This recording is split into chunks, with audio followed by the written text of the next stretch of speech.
The sun hung low over the rolling hills of eastern Tennessee, painting the sky in deep shades of amber and gold.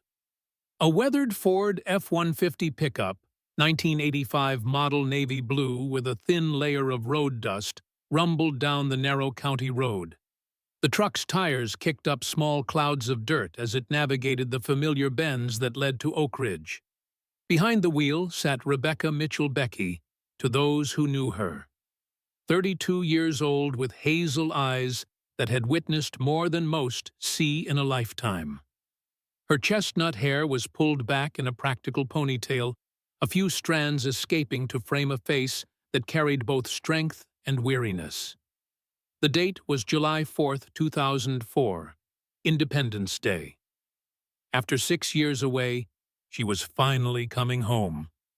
As the truck crested the final hill, Oak Ridge spread out before her. The small town hadn't changed much, it never did. The white steeple of First Baptist Church still pierced the sky, flanked by the town square with its Civil War memorial. Stewart's General Store, a fixture since 1953, stood at the corner of Main Street, its faded red awning a landmark for generations. Across the street, Darlene's Diner glowed with warm light, the gathering place where the town's veterans met each morning over coffee and memories. Becky's grip tightened on the steering wheel. 6 years was a long time. 6 years of secrets. 6 years of becoming someone else entirely. In the glove compartment lay a folded document, her honorable discharge from the United States Army.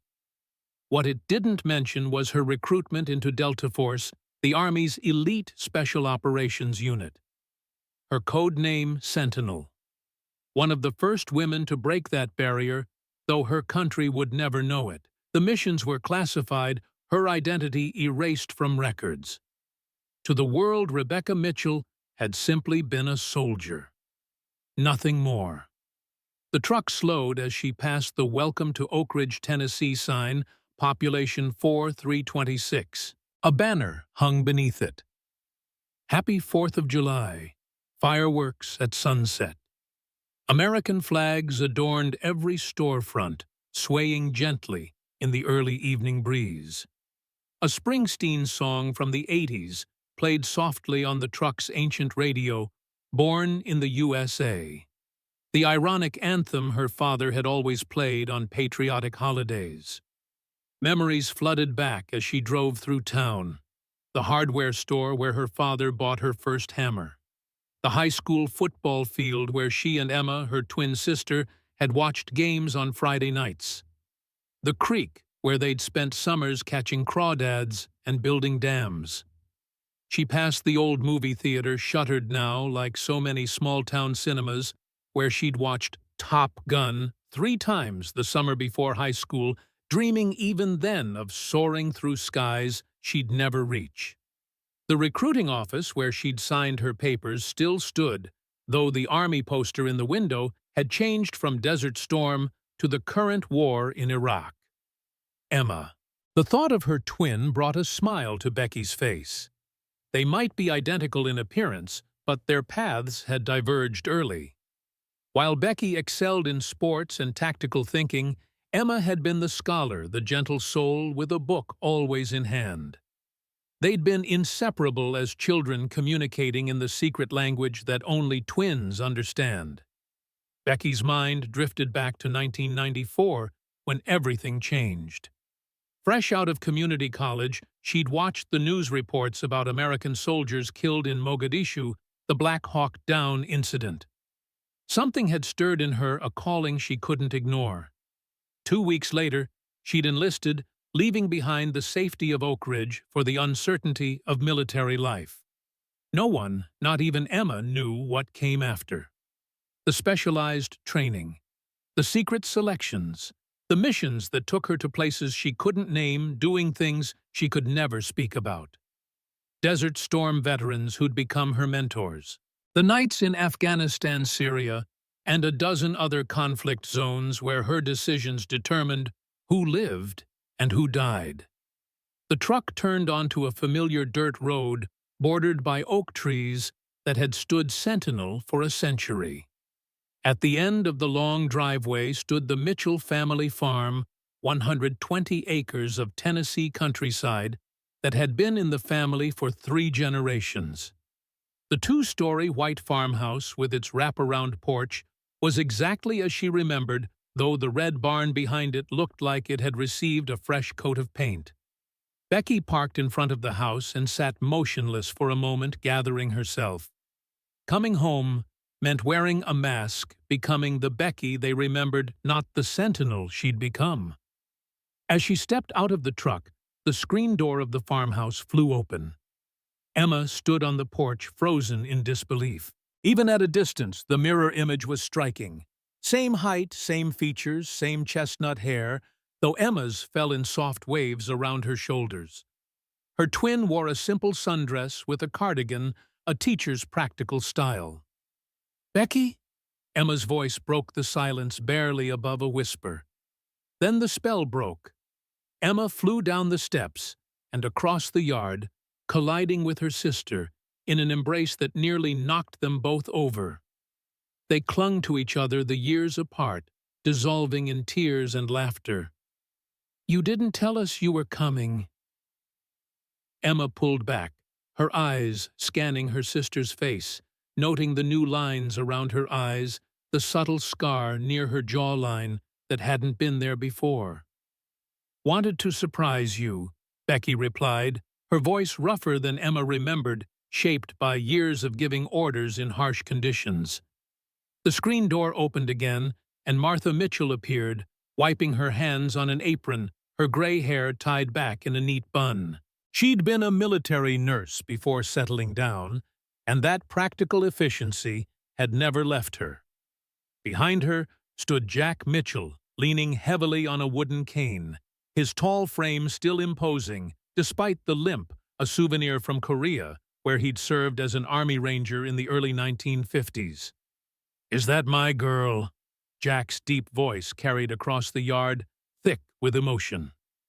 Becky moved toward her parents, embracing her mother first, then turning to her father. Jack Mitchell studied his daughter's face, and for a moment, Becky felt exposed. Those who had seen combat recognized each other. It was in the eyes a certain vigilance that never quite faded. Her father saw it immediately, but asked no questions. Instead, he pulled her into a tight embrace. "Welcome home, soldier," he whispered, and in those 3 words was understanding beyond explanation. Inside the farmhouse was a time capsule. The same worn sofa with its handmade quilt. The mantelpiece lined with family photos, Becky and Emma as children, school portraits, Jack and Martha's wedding photo. Among them stood Jack's military awards in a simple wooden case, the Bronze Star and Purple Heart testaments to his service. Beside the television sat the old record player, Jack's prized collection of vinyl from the 50s through the 80s, still neatly arranged Hank Williams, Johnny Cash, Creedence Clearwater Revival albums that had formed the soundtrack of the Mitchell girls' childhood. "Hope you're hungry," Martha said, leading them to the kitchen, where a feast awaited: fried chicken, mashed potatoes, fresh corn, and peach cobbler cooling on the windowsill. The kitchen smelled of comfort and permanence, so different from the sterile military quarters and temporary safe houses Becky had known for years. Over dinner, Becky carefully navigated her family's questions. Yes, she'd served honorably. No, she couldn't talk about all of her deployments.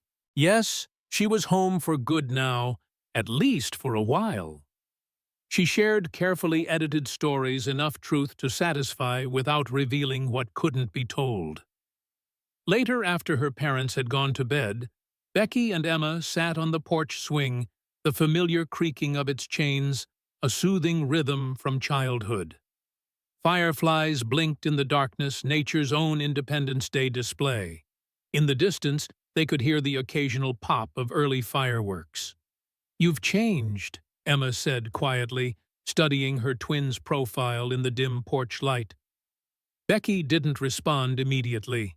How could she explain that the sister Emma knew had been dismantled and rebuilt piece by piece into something else, that the training had scraped away softness and replaced it with vigilance, that she'd learned to evaluate every room for threats, every person as a potential enemy or ally. "We all change," she finally answered. "Not like this." Emma reached out gently, touching a callus on Becky's palm. "Your hands are different, and there's something in your eyes now. A distance." Becky looked out at the darkened farm across fields she'd once run through without a care in the world. "I've seen things, Em. Done things." "Bad things?" Emma asked, her voice free of judgment. "Necessary things." Becky turned to her sister. "For people who couldn't protect themselves." Emma nodded slowly. "Dad says the same about Korea, that he did what was necessary." The twins fell silent, the weight of unspoken truths settling between them. Becky had always protected Emma from schoolyard bullies, from disappointments, from the harsher realities of the world. Now she wondered if that protection had become a wall. "Remember when we were 10, Emma said, "and Billy Thornton pushed me down at recess. You bloodied his nose before the teacher could even reach us." Becky smiled at the memory. "He deserved it." "You've always been my shield," Emma said softly. "Even then you were practicing." "I missed you," Emma said finally. "Every day." "I missed you too," Becky replied, meaning it more than she could express. In the most isolated moments of her service, it was the thought of home, of Emma, and this farm that had anchored her. That night in her childhood bedroom, Becky lay awake long after the house had gone quiet. The ceiling fan turned lazily above its familiar rhythm, at odds with her hypervigilance. She'd positioned the bed to face the door years ago, an unconscious preparation for the warrior she would become. Old habits resurfaced, her Beretta M9 within reach, under the mattress exits, and entry points mentally mapped, escape routes considered. Tomorrow, she would have to step back into Oak Ridge proper, face the town that remembered her as just another local girl. She would have to remember how to be that person again, or at least a convincing facsimile. Just before dawn, sleep finally came, bringing with it dreams of desert heat, radio static, and the weight of decisions that could never be undone. Morning broke over the Mitchell farm in a wash of golden light. Becky was already awake, completing a silent routine of push-ups and core exercises on the bedroom floor. Old habits from military life discipline carved into muscle memory. Through the open window came the familiar sounds of rural morning roosters, crowing, the distant rumble of attractor birds, calling from the oak trees that lined the property. Downstairs, she found her father at the kitchen table, a cup of coffee steaming before him, his gnarled hands wrapped around the mug. Jack Mitchell had always been an early riser, a habit from his ranger days that civilian life had never broken. "Coffee's fresh," he said without looking up. Becky poured herself a cup and sat across from him. They drank in companionable silence, two soldiers sharing the quiet understanding that comes from experiences words can't capture. "Town's changed while you've been gone," Jack finally said, his eyes meeting hers. "Not all for the better." "How so?" Jack's weathered face hardened slightly. "Harrington Corporation moved in about 4 years back. Started buying up farms, promising jobs with their new industrial complex. Some folks sold quick, others held out." He tapped his fingers on the table. "We're holding out."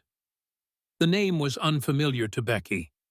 Harrington, Richard Harrington, ex-military turned businessman, moved here from Georgia, brought money and influence with him, got himself elected sheriff within a year. Jack's voice carried a note of disgust. "Got the mayor and half the town council in his pocket now." Becky absorbed this information with the same careful analysis she'd apply to mission intelligence.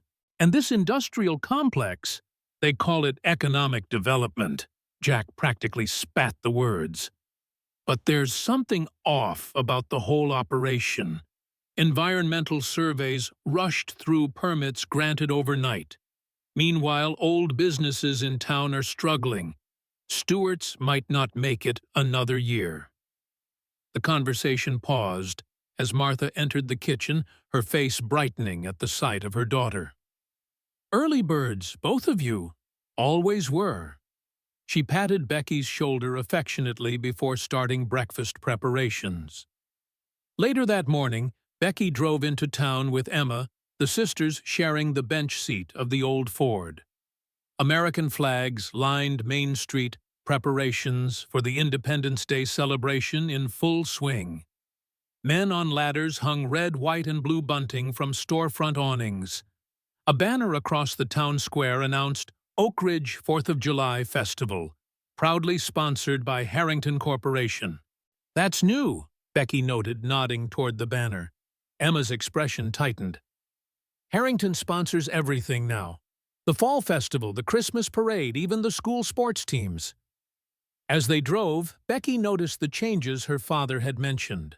Several storefronts stood empty for lease signs in dusty windows.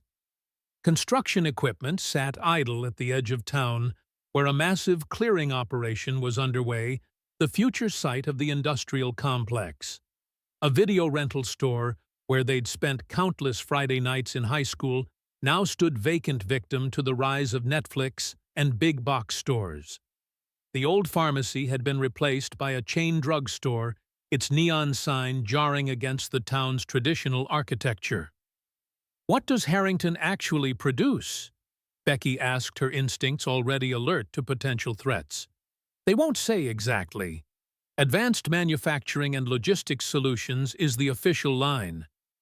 Emma's voice took on a teacher's precision. "But environmental groups have raised concerns about chemical disposal. That's why I got involved." Becky glanced at her sister. "Involved?" "I've been organizing some of the local landowners, raising questions at town meetings." Emma tucked a strand of hair behind her ear, a nervous habit from childhood. "It hasn't made me popular with the Harrington crowd." They parked in front of Darlene's Diner, the breakfast spot that had been an Oak Ridge institution for decades. The bell above the door jingled as they entered, and conversation momentarily halted as heads turned. "Well, I'll be damned," came a gravelly voice from the counter. "Rebecca Mitchell, back from the war."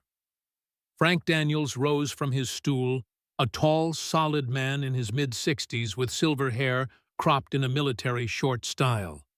He'd served with their father as a Green Beret during the Korean conflict, then done another tour in the Gulf War before retiring. Now he ran the local gun shop and served as a military consultant for Hollywood productions. His expertise sought after for authenticity in war films. Frank was also the only person in Oak Ridge who knew the truth about Becky's service. As her father's closest friend and a former special operator himself, he'd recognized the signs when others hadn't. A quiet conversation during her last visit home had confirmed his suspicions, and he'd kept her secret, without question. Becky embraced the older man, feeling the strength still present in his frame. "Hello, Frank." "Damn good to see you, kid." His blue eyes studied her face, seeing the changes that others might miss. Then, more quietly, "We'll talk later." The diner buzzed with renewed conversation as the sisters settled into a booth. Several patrons nodded in greeting, former classmates, neighbors' faces from Becky's past. But there were unfamiliar faces too, men with the hard look of private security, rather than local farmers or shopkeepers. "Harrington's people," Emma explained, following her sister's gaze. "They're everywhere these days." The waitress, Darlene's daughter Jenny, now a woman in her 40s, brought coffee and took their orders with warm familiarity. "On the house for our returning hero," she insisted, waving away Becky's attempt to pay. As they ate, Emma filled Becky in on local developments. The conversation paused when the diner's door opened, admitting a man in his mid-30s, expensively dressed in a button-down shirt and pressed khakis. His confident stride and the way other patrons subtly tensed suggested authority and not the welcome kind. "Nathan Harrington," Emma whispered, "the sheriff's son and VP of operations at Harrington Corp." Nathan surveyed the diner, his gaze stopping at their booth. Recognition flickered across his face. He clearly knew. Emma followed by curiosity as he registered Becky's presence. With a slight smile that didn't reach his eyes, he approached their table. "Miss Mitchell," he addressed Emma with practiced charm. "I didn't expect to see you here today. Thought you'd be preparing for your protest at the festival." "Information booth," Emma corrected firmly. "We're just providing facts about water quality concerns." Nathan's attention shifted to Becky, eyes taking in her athletic build and the alert way she watched him, a predator recognizing another. "And this must be the famous twin sister. Back from… where was it again?" "Around," Becky replied neutrally, offering her hand. "Rebecca Mitchell." His grip was firm, his palm soft, a man unaccustomed to physical labor. "Nathan Harrington. Welcome back to Oak Ridge." The words were friendly enough, but his tone carried a subtle warning. "You've missed quite a transformation. My father and I are bringing this town into the 21st century." "I've noticed changes," Becky acknowledged, maintaining eye contact a beat longer than was comfortable. Nathan's smile tightened. "Change is inevitable, Miss Mitchell. Smart folks adapt." His gaze flicked back to Emma.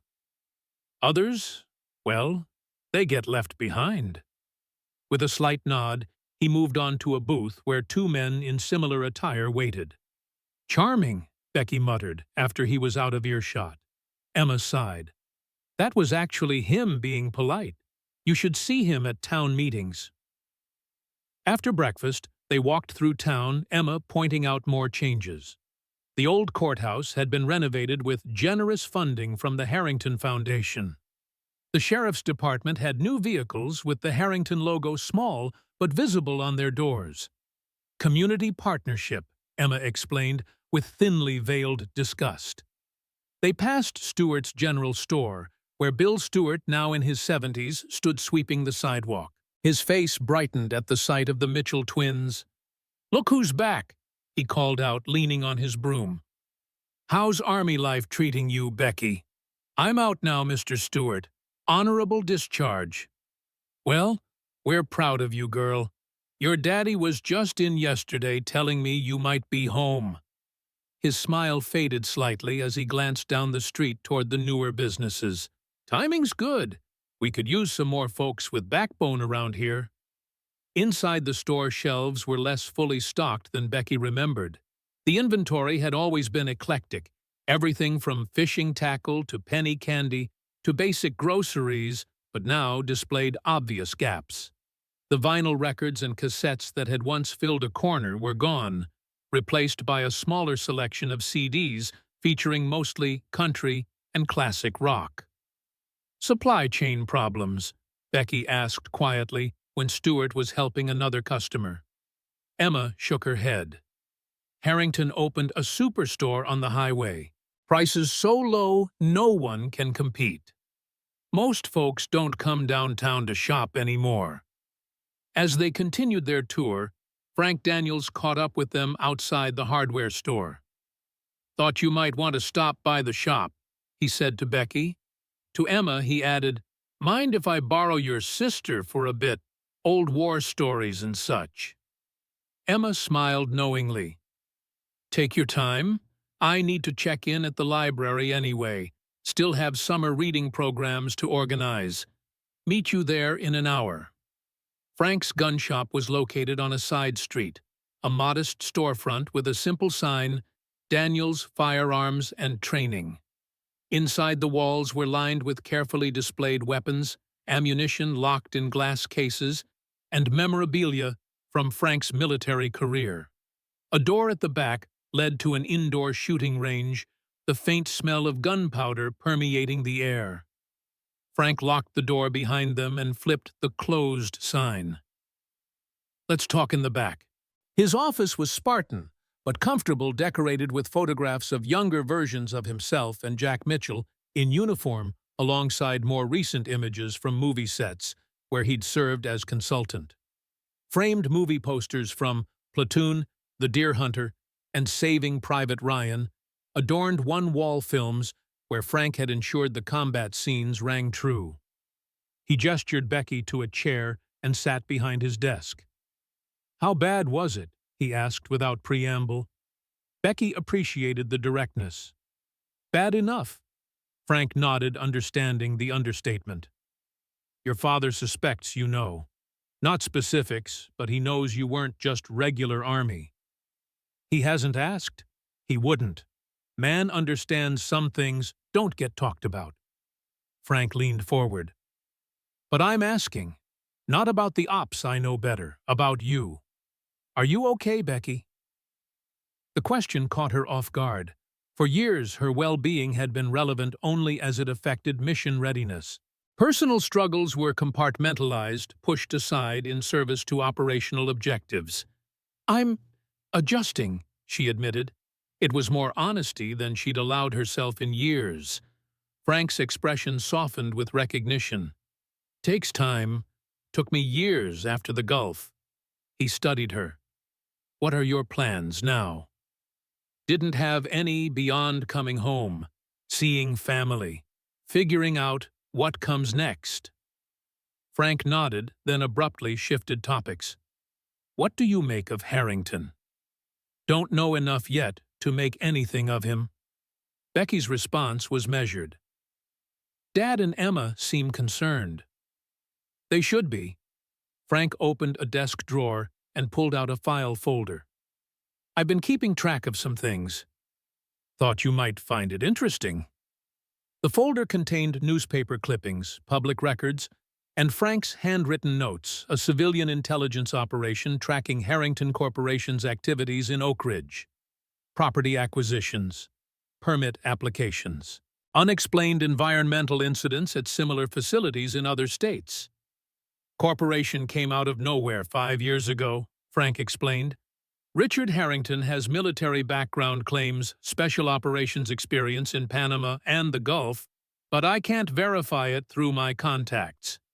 Made his fortune afterward in private security overseas." Becky flipped through the materials, her analytical mind cataloging details. "And now they want the Mitchell farm.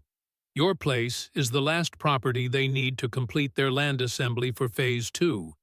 They've offered your father 3 times market value." He turned them down, repeatedly. Frank's expression was grim. That's when the pressure started. Tax reassessments, anonymous complaints to county inspectors. Nothing overtly threatening, but the message is clear. Becky closed the folder, her decision already forming. "I'm going to need more information." Frank smiled slightly. "Thought you might say that. I've got contacts at the county records office, and your sister's research group has compiled some interesting data." He hesitated. "Just be careful. Sheriff Harrington runs this town like his personal fiefdom, and his son Nathan has a mean streak. They don't respond well to questions." As Becky left the shop, the weight of her Beretta, legally carried with her concealed carry permit, was reassuring against her ribs. The familiar hypervigilance of deployment had returned her senses alert to potential threats. Only now, the terrain was her hometown, and the people she needed to protect were her family. On the drive to the library to meet Emma, Becky noticed a black SUV with tinted windows following at a discreet distance. Harrington security no doubt keeping tabs on the Mitchell sisters. She filed the information away, another piece in a puzzle that was beginning to take shape. As promised, the town had scheduled fireworks for sunset. The Mitchell family joined the community gathering at the high school football field, spreading blankets on the grass as twilight descended. Jack sat in a folding chair, his bad leg stretched out before him, Martha beside him with a thermos of coffee. Emma had left temporarily to check on her information booth near the concession stands. Becky scanned the crowd with professional attention to detail. Families with children, elderly couples who had attended this event for decades, and scattered throughout men with earpieces and subtle bulges under their jackets, Harrington security monitoring even this community celebration. The first fireworks exploded overhead, drawing appreciative oohs from the crowd. Red, white, and blue starbursts illuminated faces turned skyward. For a moment, it was the Oak Ridge of Becky's youth, a close-knit community celebrating their country's independence. Then she spotted Nathan Harrington near the announcer's booth, speaking intently with two men whose bearing screamed military background. One of them gestured toward the Mitchell family, and Nathan's gaze followed, locking briefly with Becky's across the distance. In that moment, with fireworks thundering overhead and American flags fluttering in the summer breeze, Becky knew with certainty she had left one battlefield only to find another waiting at home. But this time, the stakes were personal. This time she was fighting for her family's land and her community's future. As if to underscore the thought, the finale burst overhead in a cacophony of light and sound, momentarily transforming night into day. In that flash of illumination, Becky saw Nathan turn to a tall, distinguished man with silver hair who had appeared beside him, Sheriff Richard Harrington himself, watching the Mitchell family with calculated interest. The light faded, leaving Becky in darkness, already planning her next move. The day after Independence Day brought stifling heat to Oak Ridge, the kind of heavy, humid Tennessee summer weather that seemed to slow time itself. Becky rose before dawn, lacing up her running shoes for a 5-mile route through the farm's perimeter. The exercise was practical. She needed to maintain her conditioning, but it also served as reconnaissance, allowing her to check for any signs of intrusion or surveillance on the property. The land had been in the Mitchell family since her grandfather returned from World War II and purchased it with his savings. 120 acres of rolling pastures, woodlands, and fertile bottomland along Oak Ridge Creek. Her father had expanded the operation in the 1970s, adding modern equipment and techniques while maintaining the farm's character. Now much of it lay fallow, too much for Jack to manage with his bad leg, too expensive to hire adequate help. As Becky crested the eastern ridge, sunrise painted the landscape in warm gold. From this vantage point, she could see the neighboring properties that had already succumbed to Harrington's offers fields, where construction equipment now sat idle, waiting to transform farmland into industrial space. Back at the house, she found Emma at the kitchen table surrounded by papers and a laptop, preparing materials for a town council meeting scheduled for that evening. "They are voting on the water usage permits for Phase 2, Emma explained, sipping coffee. "If approved, Harrington can draw millions of gallons daily from the aquifer that supplies the entire county." Becky studied her sister's determined expression. Emma had always been the idealist of the two, the one who believed in working through proper channels in the power of facts and reason to effect change. Becky's experiences had taught her different lessons about power and how it operated in the real world. "You really think the council will listen?" Becky asked. Emma's shoulders sagged slightly. "Probably not. Harrington has 3 of the 5 votes in his pocket.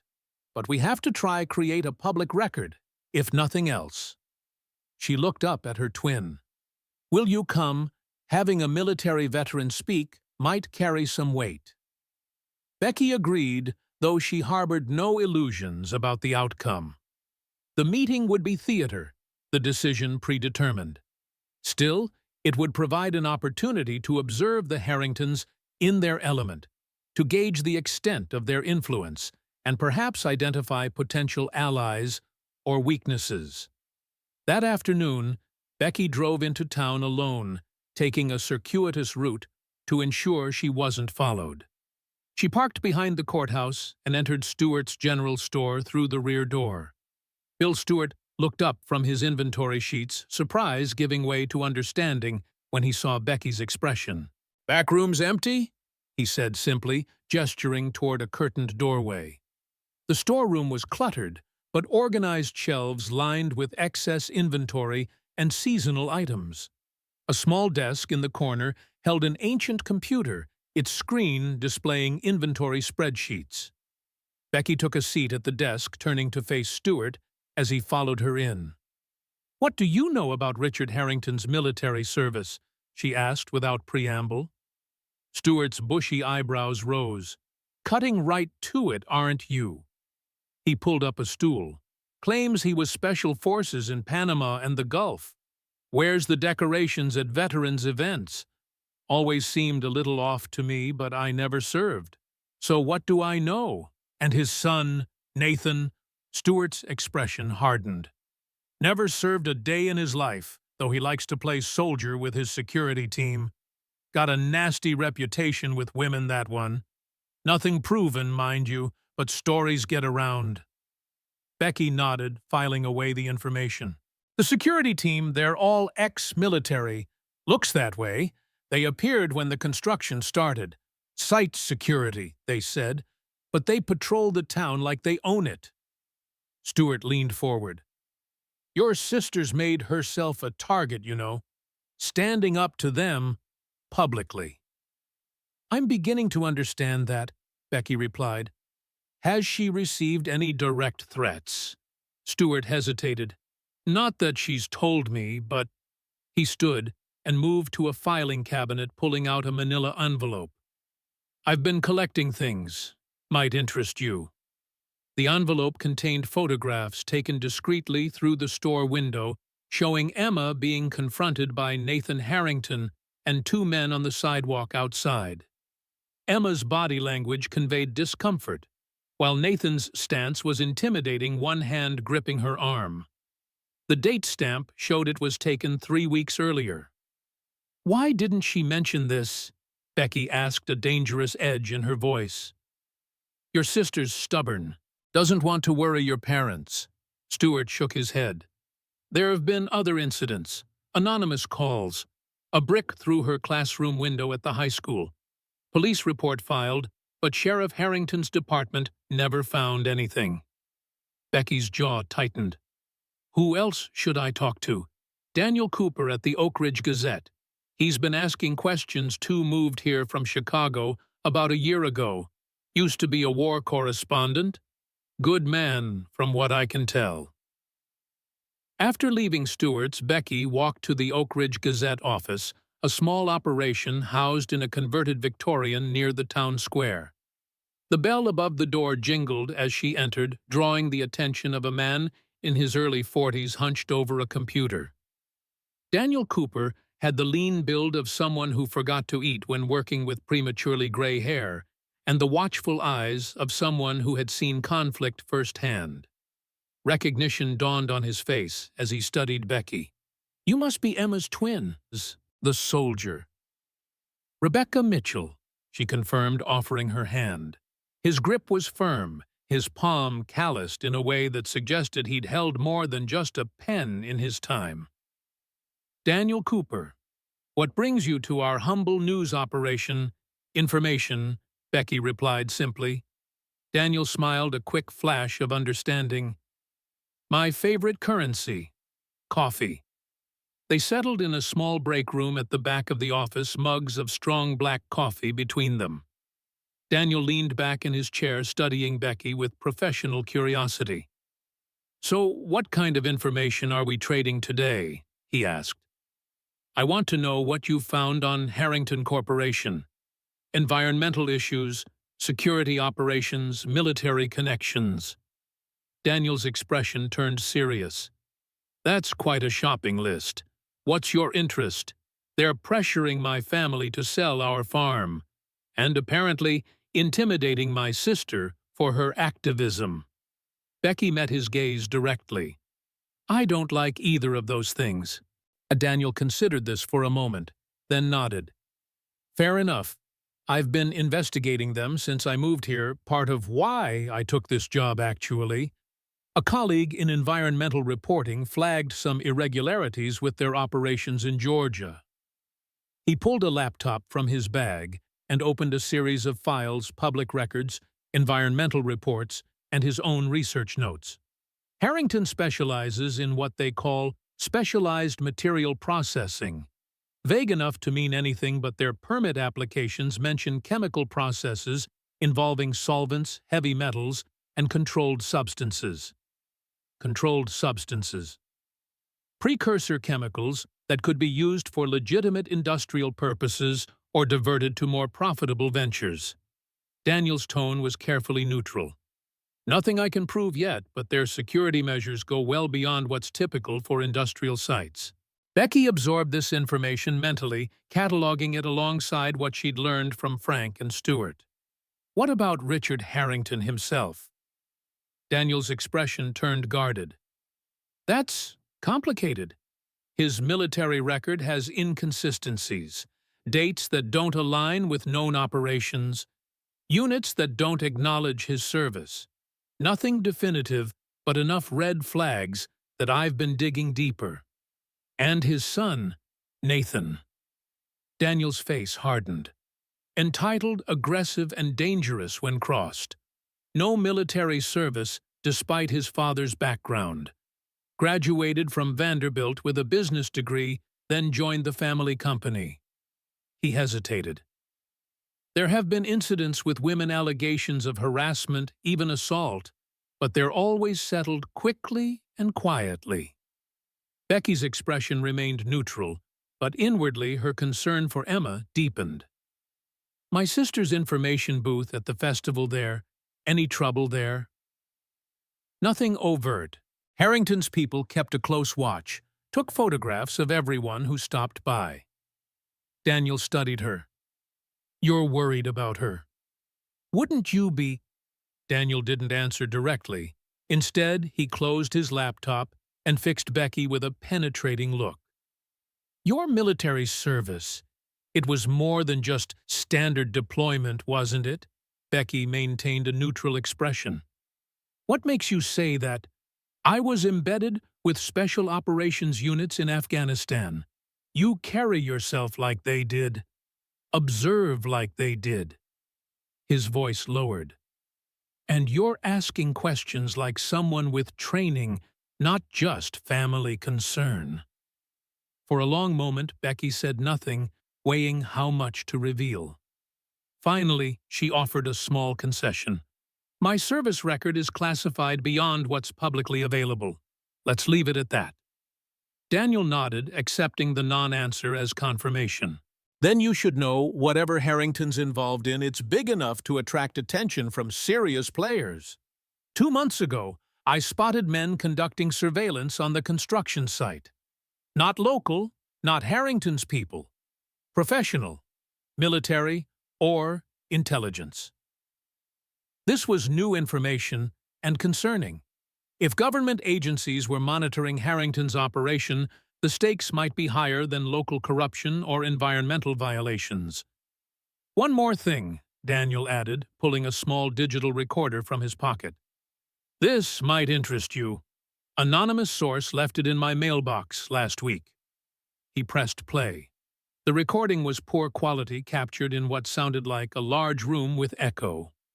2 male voices, one immediately recognizable as Nathan Harrington, the other unfamiliar with a slight accent Becky couldn't immediately place. The Mitchell property is the last piece we need, Nathan was saying. My father's handling it. When your father is taking too long, the accented voice replied. The timeline is fixed. If they won't sell, find another way. What are you suggesting? I don't care how you acquire the land. Just make it happen before the deadline. Otherwise, our arrangement will need reconsideration. The recording ended. Daniel watched Becky's reaction carefully. Thoughts. When was this recorded? 2 weeks ago, according to my source. At the Harrington estate during some kind of business dinner. Becky considered the implications. The threat was clear, but the identity and motives of Nathan's associate remained unknown. "Any idea who the other man is?" Daniel shook his head. "Foreign, possibly Middle Eastern, but that's speculation. My source couldn't get a visual." The town council meeting was scheduled for 7:00 p.m. at the Oak Ridge Community Center. By 6:30, the parking lot was full, an unusual turnout for local government proceedings. Becky arrived early, positioning herself at the back of the room where she could observe all entrances and exits. Emma joined her shortly after, carrying a folder of documents and looking simultaneously nervous and determined. "Bigger crowd than usual," Becky noted. "Word got around that we have new evidence about the aquifer contamination risks," Emma explained. "Plus, people are curious about you being back." The room filled quickly. Farmers in work clothes sat alongside business owners and young families. Becky recognized many faces from her youth, though some now bore the weathered lines of advancing years. Frank Daniels entered, nodding to Becky before taking a seat near the front. Daniel Cooper arrived with a notebook and camera, the local press in attendance.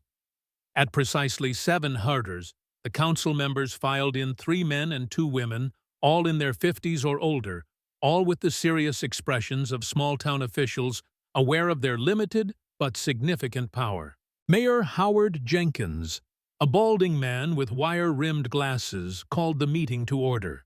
The chamber doors opened again, and the room's energy shifted perceptibly. Richard Harrington entered, flanked by Nathan and 2 security personnel. The elder Harrington cut an imposing figure, tall, distinguished with silver hair, and the confident bearing of a man accustomed to command. His tailored suit and Italian leather shoes spoke of wealth, but his eyes held the calculated assessment of a predator. Becky studied him carefully. If he had indeed served in special operations, as claimed, he would recognize her vigilance for what it was. As if sensing her scrutiny, Harrington's gaze swept the room and locked briefly with hers. A flicker of surprise crossed his features, quickly masked by a politician's smile. The meeting proceeded with routine matters: first budget approvals, road, maintenance schedules, announcements of upcoming community events. Then came the main agenda item: water usage permit application. Harrington Corporation Phase 2 development. A Harrington representative, a young woman in a crisp business suit, presented the company's case with polished efficiency. Job creation, economic development, tax revenue for schools and infrastructure. The water usage was well within sustainable parameters, according to their environmental impact study. Charts and graphs appeared on a projector screen, showing numbers that painted a reassuring picture. When the time came for public comment, Emma was the first to approach the podium. Becky watched her twin with quiet pride. The shy bookworm had grown into a poised advocate, her teacher's articulation clear as she presented alternative data collected by independent hydrologists showing potential drawdown of the aquifer and contamination risks. The chemicals listed in Harrington's own permit applications include known carcinogens, Emma concluded. We're asking for a 6-month moratorium on new permits until comprehensive independent testing can be completed. The health of our community and our children depends on clean water. Several other speakers followed: a local doctor concerned about public health, a third-generation farmer worried about irrigation, a mother whose child had developed a mysterious rash after swimming in the creek downstream from an existing Harrington facility. Each spoke with the straightforward conviction of rural Americans addressing their neighbors. Then Nathan Harrington approached the microphone, his expression a mixture of condescension and barely contained irritation.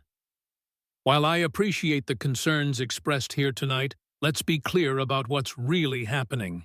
A small group of anti-progress activists, led by Miss Mitchell, are using scare tactics and unverified data to block economic opportunity for this community.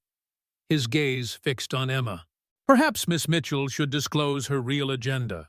Her family's refusal to sell their unproductive farm is holding back hundreds of jobs and millions in investment. This isn't about water quality, it's about one family's stubbornness at the expense of the entire town's future. The personal attack hung in the air. Emma stood her ground, but Becky could see the slight trembling of her hands. Before she could intervene, Frank Daniels rose from his seat. "Point of order, Mayor!" Frank called out, his voice carrying the authority of his military years. "Personal attacks have no place in public comment. The young man should stick to facts, if he has any." A murmur of agreement rippled through sections of the crowd. Nathan's face flushed with anger, but Mayor Jenkins intervened. "Let's keep comments focused on the permit application, please." Richard Harrington observed the exchange with cool detachment, whispering something to one of his security men, who nodded and slipped out of the room. The meeting continued for another hour, but the outcome was never in doubt. The council voted 3-2 to approve the water permits, with the mayor and 2 councilmen voting in favor, the 2 councilwomen against. As the crowd began to disperse, Becky noticed Nathan Harrington and his 2 associates, Mike Reynolds and Scott Davis, according to Emma, watching her sister with undisguised hostility. "Let's go," Becky said quietly, guiding Emma toward a side exit. "Frank's meeting us at Darlene's for coffee." The parking lot was dark, illuminated only by widely spaced street lamps. As they approached Emma's car, 3 figures emerged from the shadows between vehicles. Nathan Harrington stood directly in their path, Reynolds and Davis flanking him, slightly behind. "Miss Mitchell," Nathan addressed Emma, ignoring Becky completely. "That was quite a performance in there. All those scary numbers and heartfelt pleas." His voice dripped with mockery. "Didn't work, though, did it?" Emma straightened her shoulders. "The vote went as expected. That doesn't change the facts." "Facts." Nathan stepped closer, invading Emma's personal space. "Here's a fact: your little crusade is over. My father's patience has limits, and you've reached them." Becky stepped forward, positioning herself slightly between Emma and Nathan.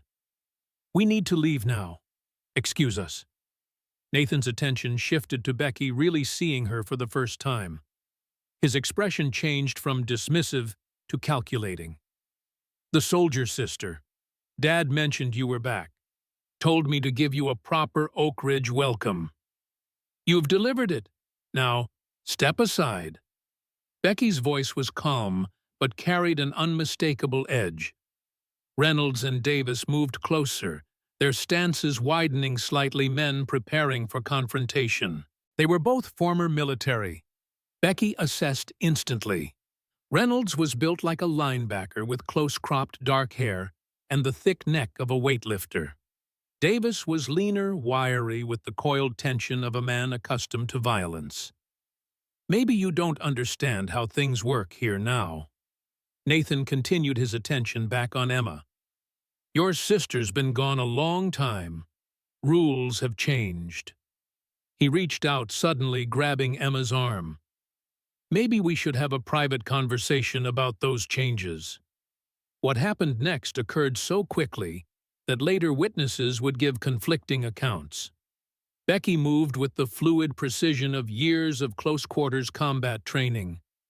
Her left hand struck Nathan's wrist at precisely the point to cause involuntary muscle release, freeing Emma's arm. Simultaneously, her right foot swept behind Nathan's ankle, while her right palm connected with his sternum, sending him sprawling backward onto the asphalt. Reynolds charged immediately, a frontal assault that Becky had anticipated. She sidestepped, using his momentum against him, an elbow strike to his solar plexus, doubling him over. Davis was more cautious, circling to her flank, but Becky had already positioned herself to keep both men in her field of vision. Davis feinted left, then struck right, a trained fighter's move. Becky blocked the real punch and countered with a precision strike to the brachial plexus, temporarily numbing his arm. A quick sweep took Davis's legs from under him, sending him down beside his companions. The entire encounter had lasted less than 10 seconds. Nathan and his men were on the ground stunned, but largely unharmed. Becky had been careful: no broken bones, no permanent damage, nothing that would justify assault charges, just enough force to neutralize the threat. She turned to Emma, who stood frozen in shock. "Get in the car, now." As Emma fumbled with her keys, Nathan struggled to his feet, his face contorted with rage and humiliation. "You just made the biggest mistake of your life," he spat. Becky's response was cold and precise. "No, the biggest mistake would be coming near my sister again." She stepped closer, her voice dropping to ensure only Nathan could hear her next words. "I've killed men in combat, Harrington. Men far more dangerous than you. Remember that before you threaten my family again." A movement in the shadows caught Becky's attention.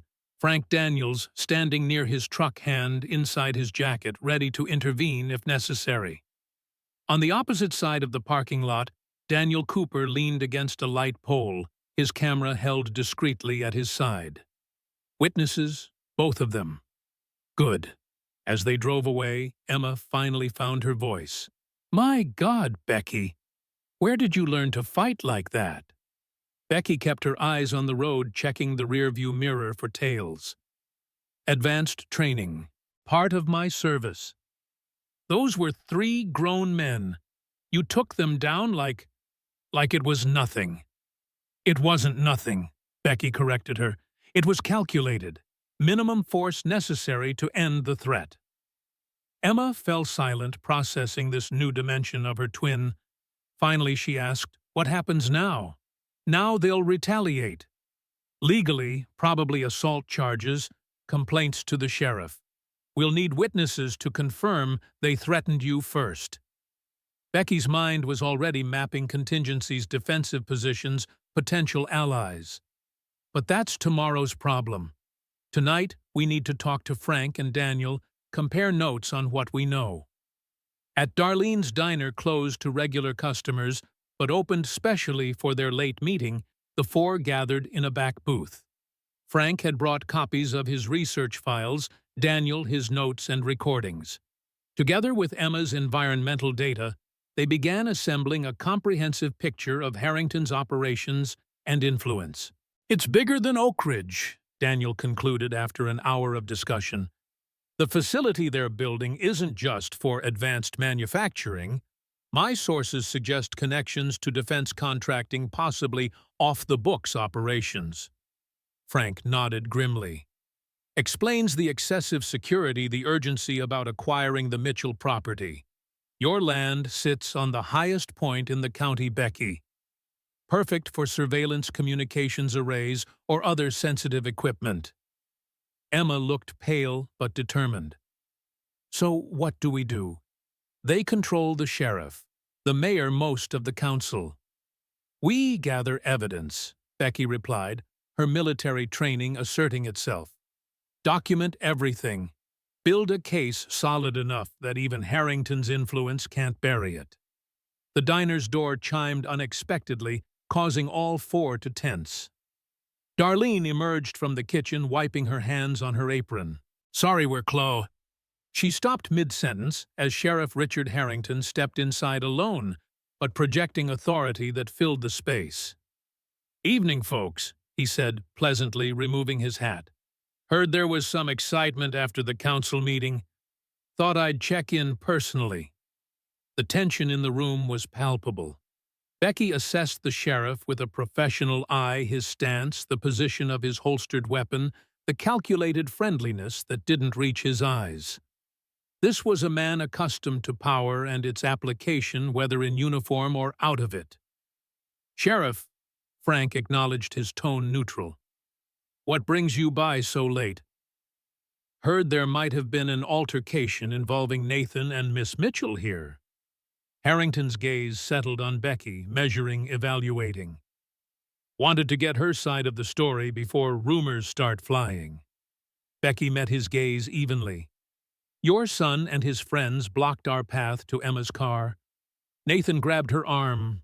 I removed his hand and created distance between them. No one was seriously hurt. Witnesses? Harrington asked, though his tone suggested he already knew the answer. Us, Daniel replied, indicating himself and Frank. We saw the whole thing.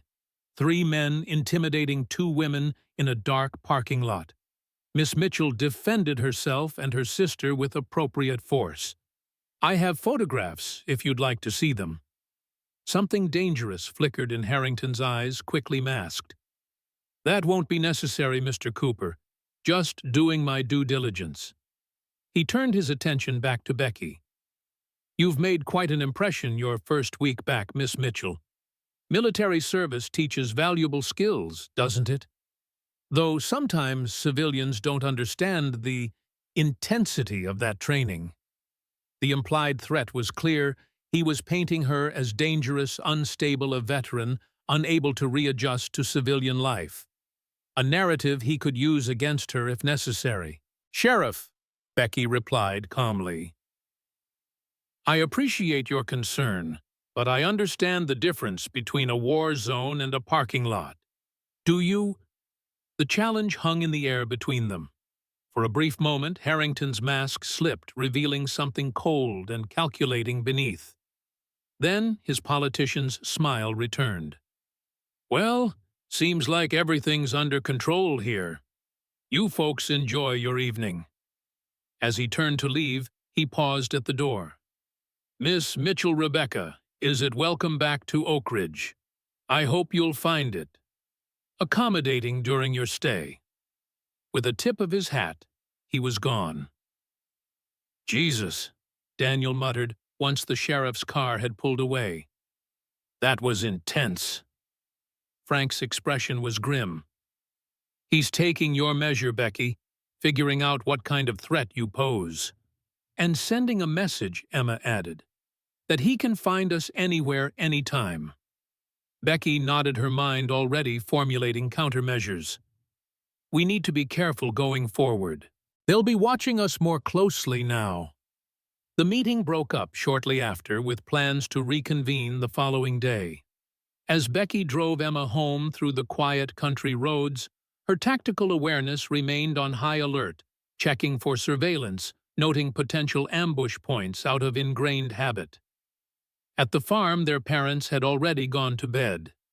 The sisters moved quietly through the darkened house to the kitchen, where Emma made tea while Becky checked the doors and windows, a security sweep that came as naturally as breathing. You're different, Emma said quietly, as they sat at the kitchen table, steam rising from their mugs. The way you fought tonight, the way you're checking the house now. This isn't just regular army training, is it? Becky considered her answer carefully. Operational security was ingrained, but this was Emma, her twin, her other half. No, she finally admitted. It's not. Special Forces, Emma guessed. I can't give you details, but yes, something like that. Emma absorbed this, connecting dots that had previously been obscured. The long deployments, the vague letters, the way Dad would get this look whenever someone asked about you, like he was proud and worried all at once. He suspected, but never asked, Becky confirmed. It was better that way, safer. And now, are you still, whatever you were? I'm on extended leave. Officially inactive, but available for recall. Becky stared into her tea. I needed time, space to think. Emma reached across the table, taking her sister's hand. For a moment, they were children again, sharing secrets in the dark. Whatever you did over there, whatever you became, you're home now. And we need you, Becky. I need you. Before Becky could respond, a faint sound from the front of the house caught her attention, a subtle creak that didn't belong to the normal settling of an old farmhouse. In an instant, she was on her feet, signaling Emma to stay quiet. Moving silently through the darkened house, Becky approached the front door. It was still locked, the deadbolt engaged. No signs of forced entry. But her instincts screamed danger. A sweep of the living room revealed nothing obviously disturbed, yet something felt wrong. Becky knelt by the antique side table where family photos were displayed, running her fingers along its underside. There, a small device no larger than a button battery attached with putty. A listening device professionally installed. Someone had been in the house. Someone had violated their sanctuary. Becky left the bug in place. Removing it would only alert whoever was listening that it had been discovered. Instead, she returned to the kitchen and wrote on a notepad, "House bugged. Talk outside." Emma's eyes widened in alarm, but she nodded in understanding. They slipped out the back door into the warm summer night, moving away from the house toward the old oak tree where they had played as children. "Who would do this?" Emma whispered once they were safely out of range. "Harrington," Becky replied with certainty. "He's monitoring us, gathering intelligence before making his next move." Emma hugged herself, suddenly chilled despite the warm night. "This is insane. We're talking about our hometown, not some war zone." "To men like Harrington, there's not much difference," Becky said grimly. "Just different rules of engagement." She placed a hand on her sister's shoulder. "But he doesn't know who he's dealing with." In the darkness, with crickets chirping and fireflies blinking around them, Becky made a silent vow. Oak Ridge had become a battlefield, her family the target. And Rebecca Mitchell, Delta Force operative codename Sentinel, had never lost a battle she chose to fight. The shadow war for Oak Ridge had begun. Morning arrived with the distant rumble of thunderstorm clouds gathering on the horizon, a fitting backdrop for the day that lay ahead. Becky stood at the kitchen window watching as the family farm awakened. Jack was already in the barn, his limp more pronounced in the humid air that presaged rain. Martha tended to her vegetable garden, kneeling among the tomato plants with the practiced efficiency of decades. The house remained bugged. Becky had spent the pre-dawn hours conducting a thorough sweep, finding 3 more listening devices, one in the living room, one in the upstairs hallway, and one, most concerning of all, attached to the underside of Emma's bedside table. Professional equipment, military grade, the kind used in counterintelligence operations overseas. Not the work of small-town thugs, but of men with serious training and resources. Emma entered the kitchen, dark circles beneath her eyes, betraying her restless night. The sisters exchanged a glance, then Emma filled her travel mug with coffee. "Heading to school early," she said, maintaining the fiction of normalcy for any listening ears. "Summer session starts at 8. Becky nodded. "I'll drop by Dad's old truck at Walker's garage today, see if they can get it running again." The coded message was clear. Emma would be at the high school, and Becky would meet with Frank Daniels, whose auto repair business served as occasional cover for his gun shop. Outside, safely beyond the range of the listening devices, Emma gripped Becky's arm. "Nathan called the principal yesterday, complained about my political activities affecting my teaching. It's starting already." Becky's expression hardened. "Be careful today. Stay in public areas. I'll pick you up after school." Emma nodded, then hesitated. "What are you going to do?" "Reconnaissance," Becky replied simply. The less Emma knew about her plans, the safer she would be. After Emma departed, Becky drove into town, taking an indirect route and checking frequently for tails. The storm clouds had darkened, casting Oak Ridge in premature twilight. As she passed the courthouse, she noticed 2 sheriff's deputies standing beside their cruiser, watching her truck with unconcealed interest. Word had spread quickly. Frank's shop was quiet when she arrived, the "closed for inventory" sign hanging in the window, a prearranged signal. She parked behind the building and entered through the rear door, where Frank waited in his cluttered office. The wall behind him displayed his collection of Vietnam-era patches alongside movie memorabilia Frank had consulted on Platoon and Apocalypse Now, ensuring the combat scenes rang true. "You've stirred up a hornet's nest," he said without preamble, gesturing to a stack of papers on his desk. "Sheriff's Department put out an officer safety bulletin about you this morning. Claims you're a potentially unstable combat veteran with advanced hand-to-hand training. Unofficial word is they're considering charges for last night." Becky absorbed this without surprise. "Witnesses. Cooper has photographs showing Nathan grabbing Emma first. Should be enough to counter any assault claims." Frank studied her face. "But that's not why they're really after you." "No," Becky agreed. "It's because they're worried I'll interfere with whatever they're planning for our land." Frank nodded. "Richard Harrington made some calls after last night's incident. My contact at the county office overheard him mentioning your name to someone, said he was running a complete background check." A chill ran through Becky that had nothing to do with the approaching storm. If Harrington started digging too deeply into her military record, he might trigger security protocols, which could either protect her or expose her depending on whose attention it attracted. "There's more," Frank continued, his expression grave. "Daniel Cooper sent this over an hour ago." He pushed a printout across the desk, a police report filed that morning. Sheriff's deputy found drug paraphernalia in Emma's classroom desk. Meth residue, according to the report.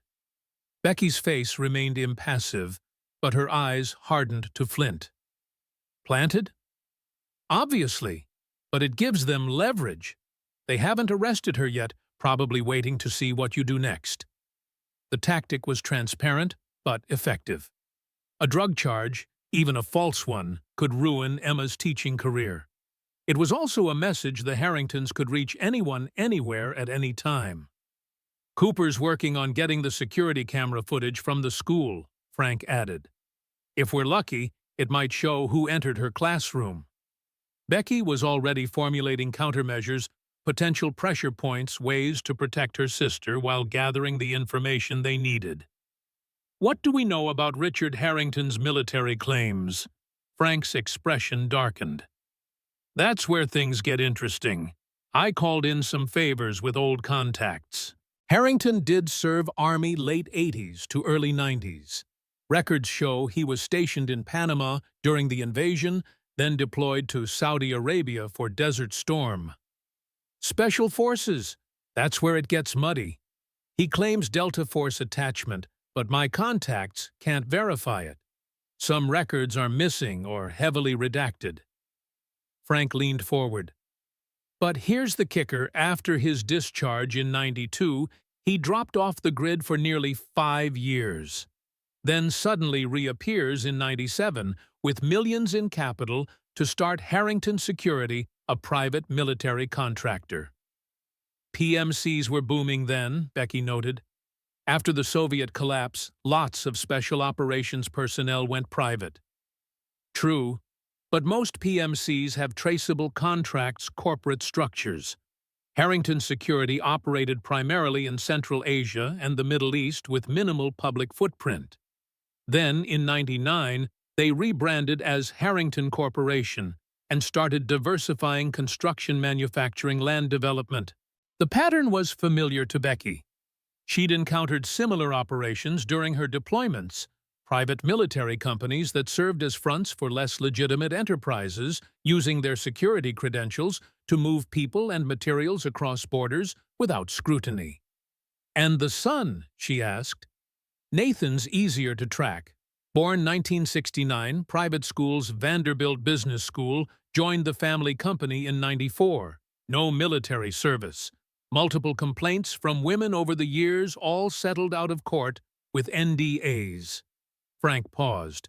"He's the enforcer, handles problems when his father's charm and money don't work." Their discussion was interrupted by Frank's phone. He answered, listened briefly, then handed it to Becky. "Daniel Cooper. Says it's urgent." "Mitchell," Becky answered crisply. Daniel's voice was tense. "Sheriff's deputies just arrested Emma at the school." took her out in handcuffs in front of her students.